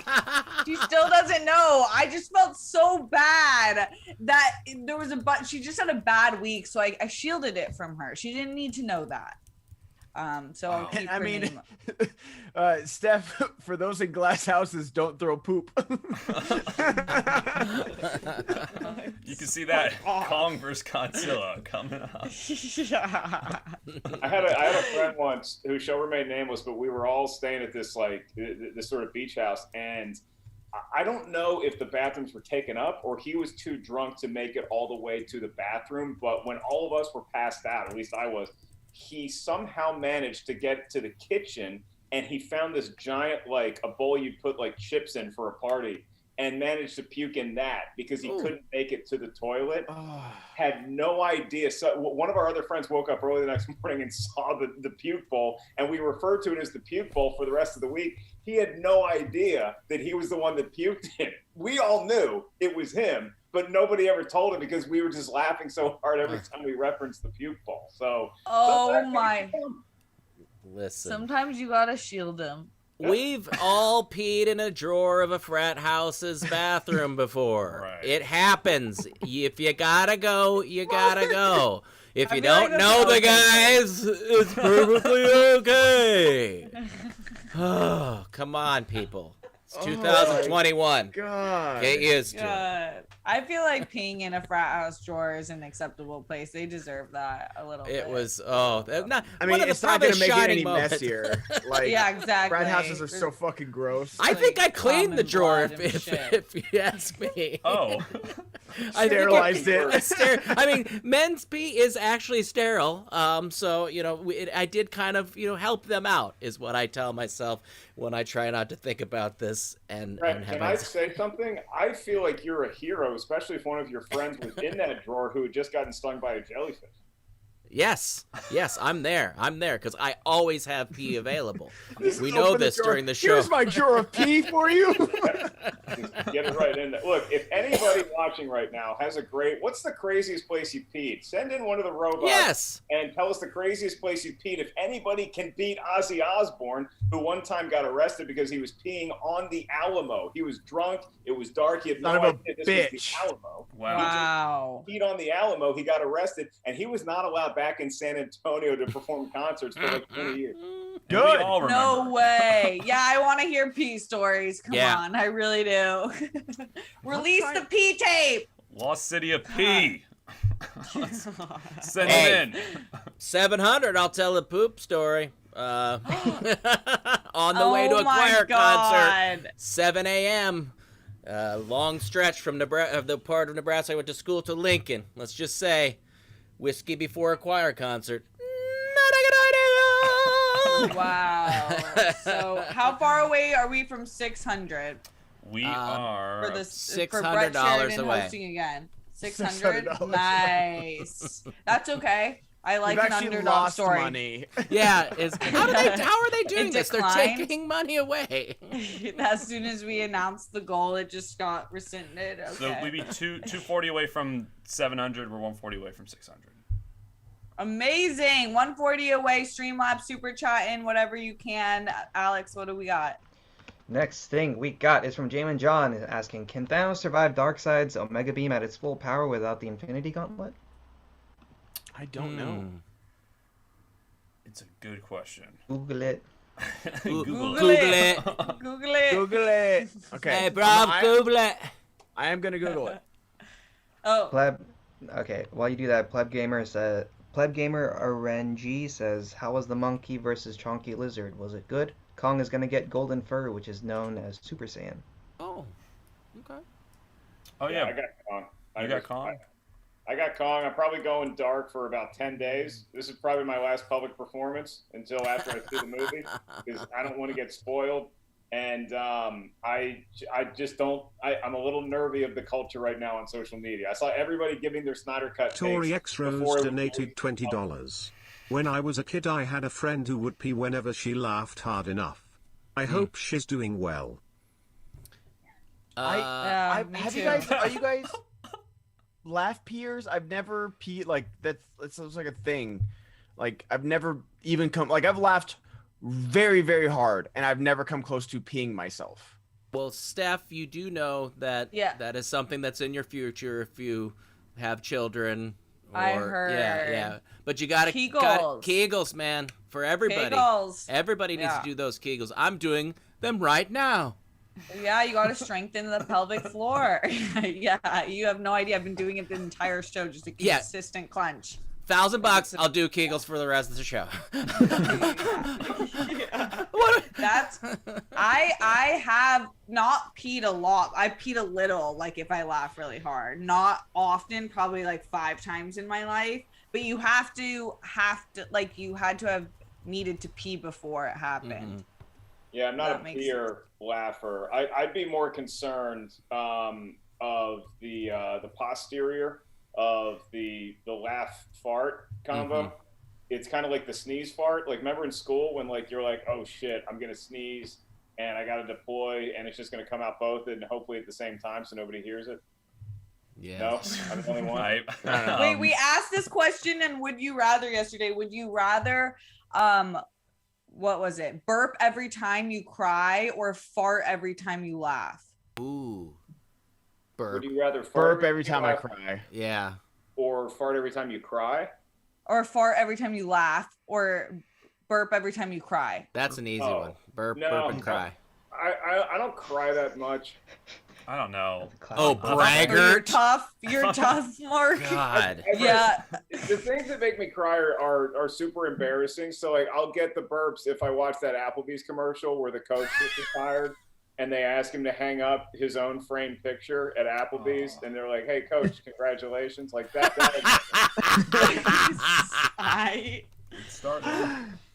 Hated that picture you just drew for us. What got me was that Apple commercial for the Super Bowl where like the kid's like on his phone and like all the grandparents are like, why are you on your phone all the time? And then during Christmas, like he like does like this slideshow of like the family and like the generations of all the Christmases and stuff like that. And I was like, damn it. But yeah, I'm definitely a happy crier. Like sad things don't get me too much, but like when really good things happen, like that tears me up for sure. So I'm with Mark on the coach hanging up his jersey at the Applebee's. I don't even know that commercial. I'm gonna have to Google it now. Google it. I'll send it to the team. I'll DM it to y'all after. Please do. Amazing. Alex, what's next? Damon John says, I watched a Snyder Cut 1,000 times better than the Joss Whedon's version or Justice League and The Last Hour. So badass. Yeah, I enjoyed it. I'm excited for it. I have not partaken yet because this weekend was all about March Madness for me. So I'm probably going to take it in like 10, 15, 20-minute bursts. Maybe I'm going to mini-series it for sure. So it breaks down pretty well by itself, honestly, Mark. It's got all the parts and like the screen will literally go black and it'll say part 2. So that's a perfect way to watch it. Love it. I'm excited. I'm pumped for this. Yeah. Hooters, yum yum. Oh. Are people watching it as a mini series like that? Is that a thing? You can eat pretty easily. Like yeah, I guess you can because it even divides it on the lower bar. Yeah, that's how I watched the first 4 anyway. parts one night and then the rest of them the next day. Yeah. Oh, wow. Strategic pausing. Yep. Body breaks.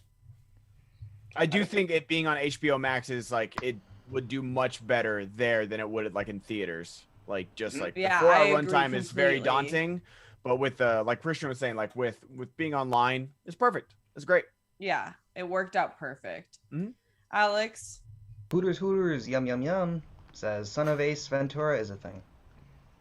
Oh, I did not know that.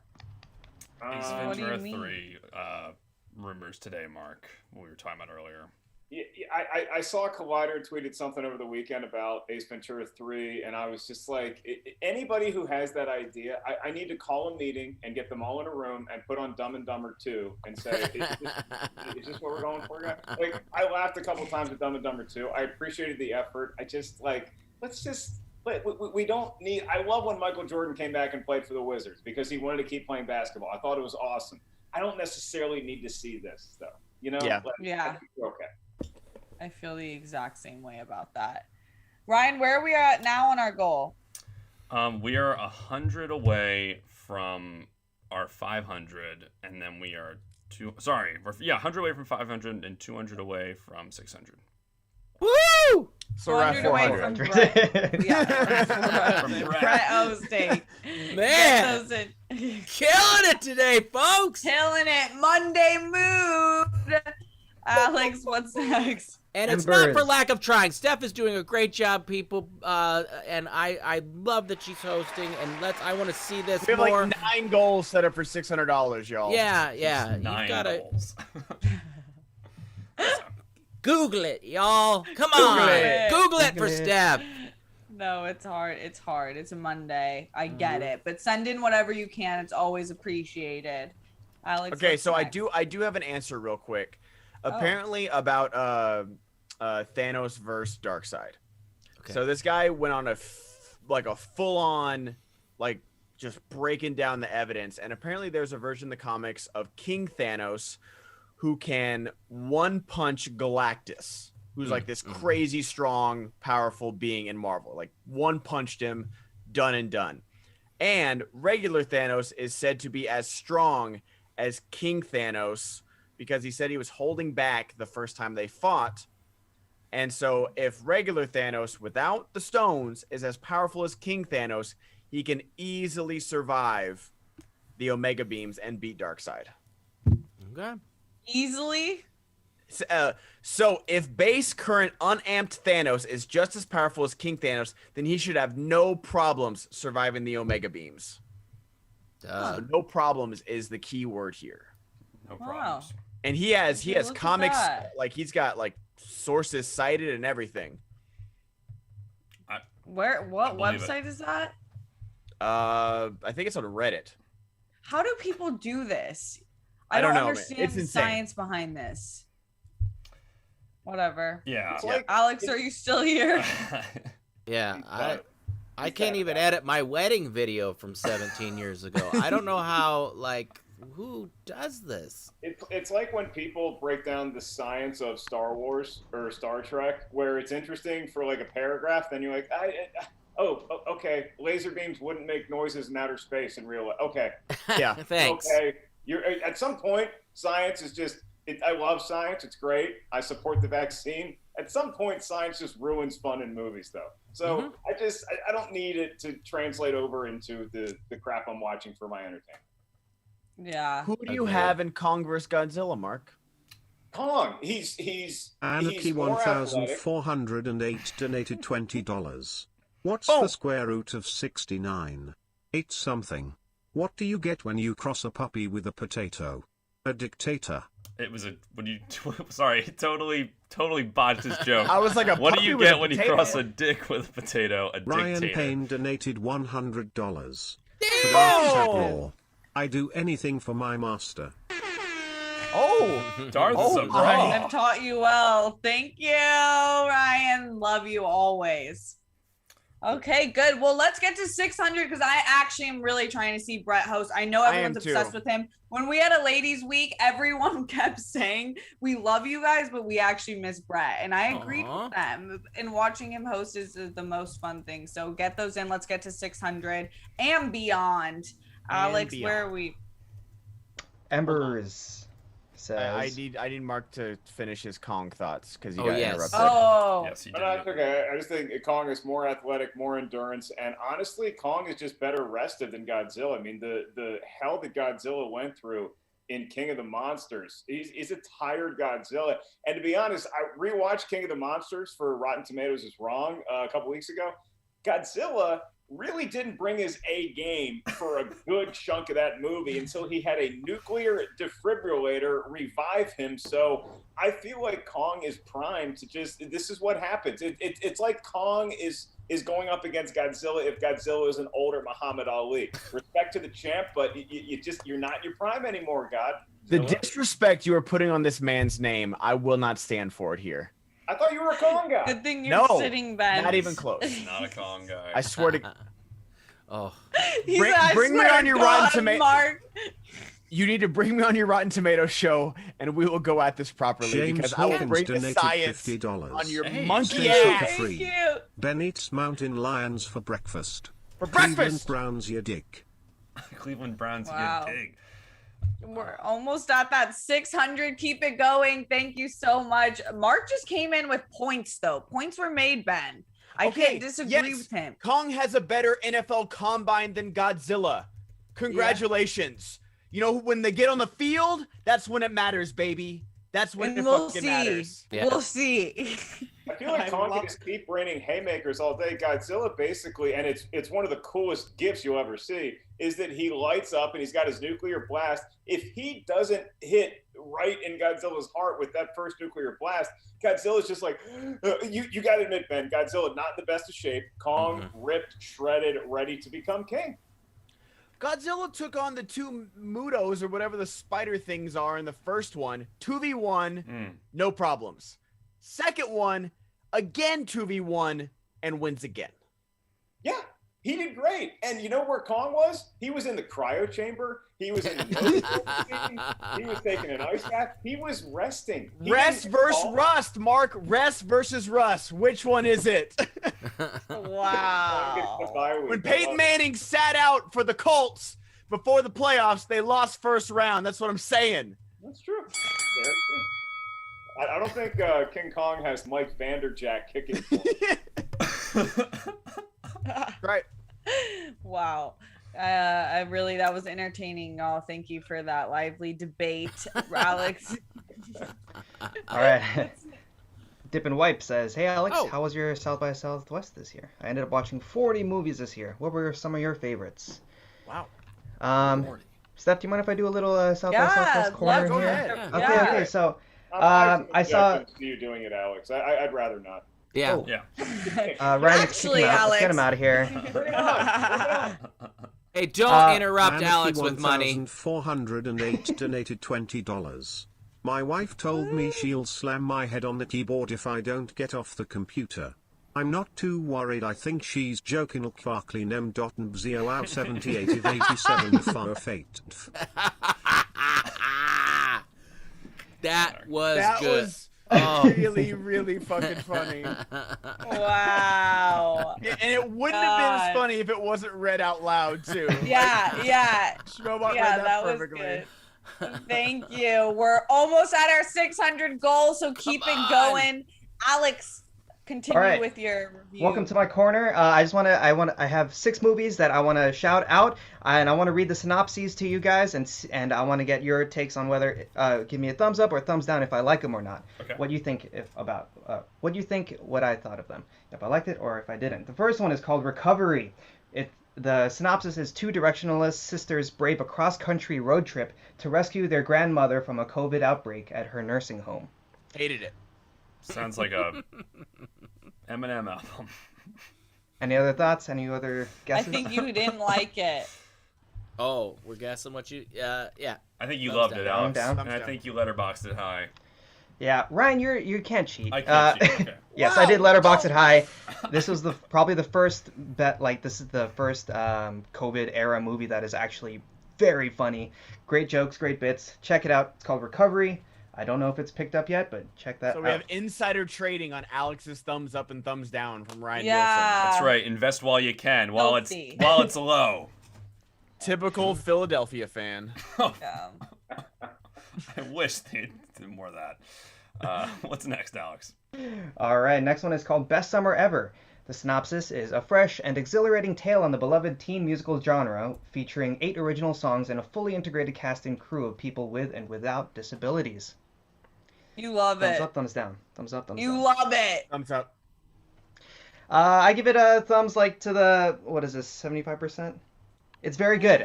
It's just refreshing to see a musical with people with disabilities, and the music's great. And I mean, they're not actors, but they still do a great job. So check that out when that comes out as well. It's perfect for Disney Alex, Plus. on your scale, instead of just thumbs up and thumbs down, if it's like thumb partial, just say it's a Mark Ellis double jointed thumbs up. Yeah. Oh, That's okay, mine okay. too, Mark. Yep, look at that. It's so creepy. I have to like straighten it on camera. Yeah, I was feel gonna so do it self-conscious. by age group erections, because that's like a 40-year-old and over. I mean, it used to be like more like this, and then it slowly starts to get. So just for you guys that are afraid of getting old. Next, Alex. Next one is called Here Before, and it's about after new neighbors move in next door, a bereaved mother begins to question her reality in this unsettling psychological thriller. Ooh, I'm in. Thumb up, right? An Ellis double jointed. What is it? Double Yeah, jointed it's a double jointed for me. Got it, Double jointed thumbs up. Nice. Good psychological thriller. Andrea Riseborough is a star in this. She's great as always. So check that out as well. The next one is called Language Lessons. And this one is about a Spanish teacher and her student develop an unexpected relationship. Oh. And it stars Natalie Morales and Mark Duplass. What do you guys think? Do you think I liked this or didn't like this movie? Big thumb up. Big thumb up. Wow. Actually, big thumb up for me. Yes. Yeah, I loved it. It's another COVID era movie. It's all kind of filmed over Zoom, but then it's not really about COVID. So it was an interesting take on that, and really great story, great acting, very interesting movie. Check that out. And then let's see, second to last one, I got Lily Topples the World. It's a documentary which follows 20-year-old Lily Hevish, the world's most acclaimed domino toppler and the only woman in her field, in a coming of age story of artistry, passion, and unlikely triumph. I like it. What do you like think a about this? Queen of Cotway for dominoes. Yep. Oh yeah, that does sound good. Yeah, big thumbs up for me. Best documentary of the festival. It's really cool. It also kind of delves into YouTube, the YouTube sphere as well. I'm like, hey, that's kind of like us. So check that out.18hopefully it'll get picked up as well. Last one I want to shout out today is called The Fallout, and it is about high schooler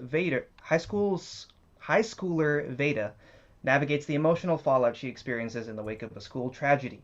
Relationships with her family, friends, and view of the world are forever altered. What do you guys think? I'm going in Ellis double jointed here. Yeah, same. I'm going Ellis here. Ellis Ryan? double. I mean, I think Ryan. up because I heard this is like the best of the festival. And I agree with that. I'm going with, the Ellis Sabraw. The Ellis Sabraw double. Yeah, it's up. Kubler Ross. So I chose to highlight these 6 movies because I obviously love them all. There were a few movies I didn't really like as much, but I know, spoiler alert. But yeah, The Fallout is great. It's really sad, but it has a lot of heartwarming moments. Great up-and-coming cast as well. So please check that out. It is very touching. So thank you for coming to my corner. See you next year. Thanks, Alex. See you next year. Thanks, Alex. Thank you, Alex. Alex. We are 39 away from our goal. Please don't take this opportunity away from us. We need to have Brett hosting. 39, let's go. Get them in Streamlabs Superchats before we start to round out this episode today. Alex, what do we have on deck? Embers says, "Hi all, Alex, you look so good. Go off, thank you. In y'all's opinion, what other actor is similar to Keanu Reeves? He doesn't have the range, but he's so likable and entertaining. He can't act, but he's so good." I think Keanu can act. Yeah, I think he can too, actually. Yeah, me too. I was going to say Steven Seagal, really good at playing one guy. Yeah. No, Keanu can act. Keanu's got some chops. Just don't force him to play stuff that's like way out of that range. He's got a range that he's comfortable in. And unfortunately, Jonathan Harker in Bram Stoker's Dracula is nowhere near that range. I might go Hayden Christensen. It's a little similar. Like you get the right kind of director pairing. Like I know Hayden can act. It just, I think certain actors work better with other creators, and they can have like a certain performance drawn out of them. So I'd go him. For sure. Anyone else? I'm gonna give it a solid. I don't know. I don't know. Nice double Double jointed. donated $39. Boom! Yay! Peace. Hey! Peace. Hey! Love that. What was the question one more time? It was here you go, peace. No. What was the question about the actor? Gotcha. Keanu? What?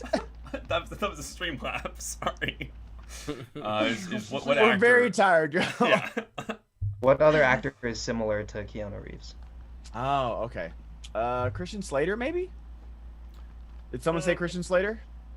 Jenny Lawson Oh. donated $40. Hey. Oh, Jenny. Guys, Thank look- you. Jenny, appreciate you. Thank you. I'm glad we made that. Alex, what's next? Marvel678 says, "I have a problem with being myself and worrying that my friends think I'm weird. I'm 25 and I want to tell my friends how I feel and think, but I don't know if they will get mad at me. What should I do? Should I express myself?"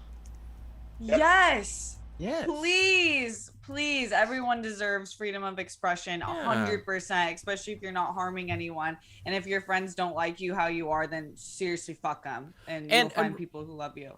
Real quick too, like if you have questions like this and they really are, I'm not trying to make a joke here, like that we're not therapists, like do seek out people that don't make fart jokes and do karaoke for money for advice like this. I love that you come in here and it's a community, but also if you're feeling down about something, you're feeling, look into some actual help. I'm not saying that in a mean way, but I lived with a lot of doubts and things like that before I started getting therapy. Didn't mean to bring down the mood, but No, you're right. don't take us for, this is the fart up crew, folks. So let's That's a great call, Brett. My only add to that is sometimes life feels very short and sometimes life feels very long. And I kind of thought I was done making friends. And then I moved to LA and I got a bunch of comedian friends that are still some of my closest friends. And then you think you're done there. And then I met these 5 assholes. And then I have 5 new great friends. Yeah. So life keeps giving you opportunities to have friends that identify with you and support you. Yeah, Make new especially when you're friends. looking for that. Mm-hmm. Like when you know what you want, you can attract those kind of things better. Alex? Scotty doesn't know says, "The Schmoes review of Dumb and Dumber 2 is funnier than the actual movie." That is. Number 2 is funnier than a lot of movies. Yeah. It's pretty great. It's pretty great. We do have a special guest on standby, you guys. No way. I'm just Who gonna is turn my it? video off, and here you go. Oh. You're muted. muted. And he's muted. His first day. That's the way I like Yeah, it. 2 minutes. 2 minutes to spare. 2 minutes with the Harloff. Thanks for minutes to joining spare. us. Yeah, I know. And I texted Roxy yesterday. I meant to text you as well, Steph. I'm sorry to make it last night. It was such a great thing that you guys did. So congratulations on the really successful stream. I watched the Newlywed thing. That was really funny. It was fun to watch them sweat. So that was really good. And then and Ellis came in dropping bombs. So it was Bombs. good. It was good. It was so good. Steph, We're still friends. Are you gonna piece them out? Like, are you gonna is it one long stream, or are you guys gonna piece them out later? Like, for the. I YouTube? think so. I think definitely so. do that. I You should think definitely do that would kill. Honestly, Yeah. you guys would get a lot of views if you pieced out like Yeah. the Newlywed Game, the roast, all the like the ASMR with Brett. What's killing right now Yeah. is your hair. Your hair is incredible right now, Goddard. Oh, Absolutely. thank you. Like me? No, Steph. No, I don't. Yeah. What? Yes, you're very flowing hair. Your hair is wonderful. But after we had the Silver Fox thing last week, he's got the. It looked like you'd be going on tour pretty soon in Vegas. Yeah, I hope so. I need that residency money. It's good stuff. Silver Zaddy. Kristian, what's going on with your lettuce? I saw your Instagram post this morning, and I couldn't tell if you were doing something to it, if you were growing it No, out. it's a disaster. It's an absolute disaster. My wife has been nothing serious. She just hasn't been feeling well the last couple of days, and she I haven't gone to my the woman who cuts my hair in maybe a year, right? So my wife has been doing it, and it's been the same thing. This is what's been going on how she's been doing it. So when it's short enough, she's able to fade it through, and it'll look fine. She cuts a little off the top. We're good. When it gets too long like this, we just shave the whole thing down to like a 2, and that's where we're at the moment. But she just hasn't been able to do that. So it's been a disaster, Mark, an absolute disaster. I was gonna say, like, when you and Brett shaved your head when it was growing back, that was the look. Honestly, I really like the buzz cut look you were rocking. That's the one. That's the one that's been going. That's the one we're gonna try. Like the two, not the Stone Cold Steve Austin one. That I'm not gonna do. That like Brett. I'll never forget Brett's face when the reveal was with that. Because he walked in. I didn't tell him that I had done it. And then when he walked in, we started talking about it, and he hadn't. When you get that reveal of me showing my head, he's getting the first reaction as well. It was so white. I know, it really was 100%. I mean, I haven't seen sunlight in forever. When your friends are legit trying to be supportive and they just can't take it. No, it's not. But why do you even bother? Why do you even bother trying to use that mic when it's not working? It was on camera. Effect. And I really only have one more thing to say, and that's to Brett. And Brett's the only one that's going to get this number. Brett, 258,000. Oh. What's that? How much money you made on stereo? Oh. What are I'm you? sorry. I'll just say I'm sorry, Mark. 58908. what? I Is think this I'm golden. Morse I think I'm code? golden, right? Oh, I think they're doing Alex. They're doing NBA stuff, right? Sports. Yeah. Nice. Which is nice, crazy guys. because if you would have rewound in time like 5 years ago and you said, okay, 2 people are going to be talking about sports on the show in code, Brett would be the 537,000 to 1. Yeah, what have you become, Brett? What have you become? Alex, how many Streamlabs do we have left? We have a few. Ace Money says Kong has been sitting on his island sipping Mai Tais and swatting prehistoric flies. Godzilla survived and absorbed the nuclear weapon, defeated a 3-headed space dragon, and saved the world. Team Godzilla all the way, no contest. That damn Dirty Dave is fucking toast. That's right, thank you. Please save that as well. Hey, but real quick, I know you guys are going to finish up the stream. Brett and I have to jump onto stereo right now. We have a show at 12:05. But if you follow us over there, stereo.com/Kristian Harloff, please join us over on stereo. We're going to have a great show over there. We're going to shoot the shit. So great job, Steph, and the whole damn crew. And Mark, I see you on a SCHMOEDOWN soon. Thanks for showing up. Bye, Yes, Kristian. thank you, Bye, buddy. I'm hosting Kristian, bye, again. Yes. All right, Alex, can you what? Nothing. Oh. Just a few more. Mark Brewington says, sending love and a bit closer for Brett hosting. Hey, Steph. Thank you. Hey. Jamin John says, Ben, day by day you're morphing into Vanilla Ice. Give me those residuals, baby. Not bad. Peaceful Guy donates and doesn't say anything, so thank you very much for that, Peaceful Guy. Jamin John says, Mark, don't hate me. but who had better post-SNL movie career, Belushi or Farley? And that's our final one of the day. Ooh. Belushi or Farley?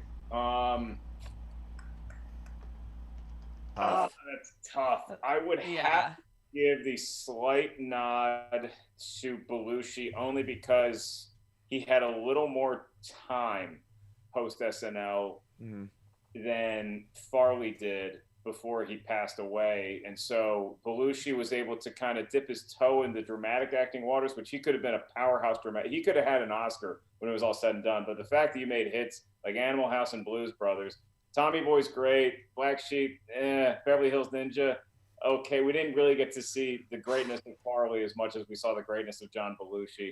Yeah. One can only imagine what would have happened if Ghostbusters went and Belushi survived, because he was originally going to play the Peter Venkman role in Ghostbusters. And imagine Shrek with Chris Farley. Yes. There is YouTube videos of him and Eddie Murphy reading the campfire scene. Yep. And it's really, really good. Mm-hmm. Yeah. I would have to go that too. That's a hard question. Thank you for putting that in there. But we are going to get out of here. Thank you so much for rocking with us today. Mark Ellis, thank you for appearing in the house today. Ben Goddard, Silver Zaddy, Ryan Nilsen, Alex Marzoña. Whatever you do today, make sure that you watch something, do something, or hang out with someone that makes you laugh. Just accomplish that today, one goal lap. And thank you so much. I'm Steph Sabraw. Until next time, much love, y'all.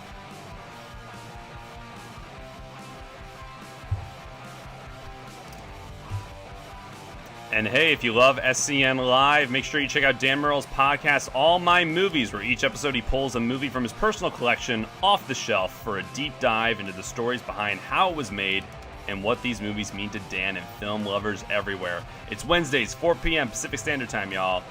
Take care.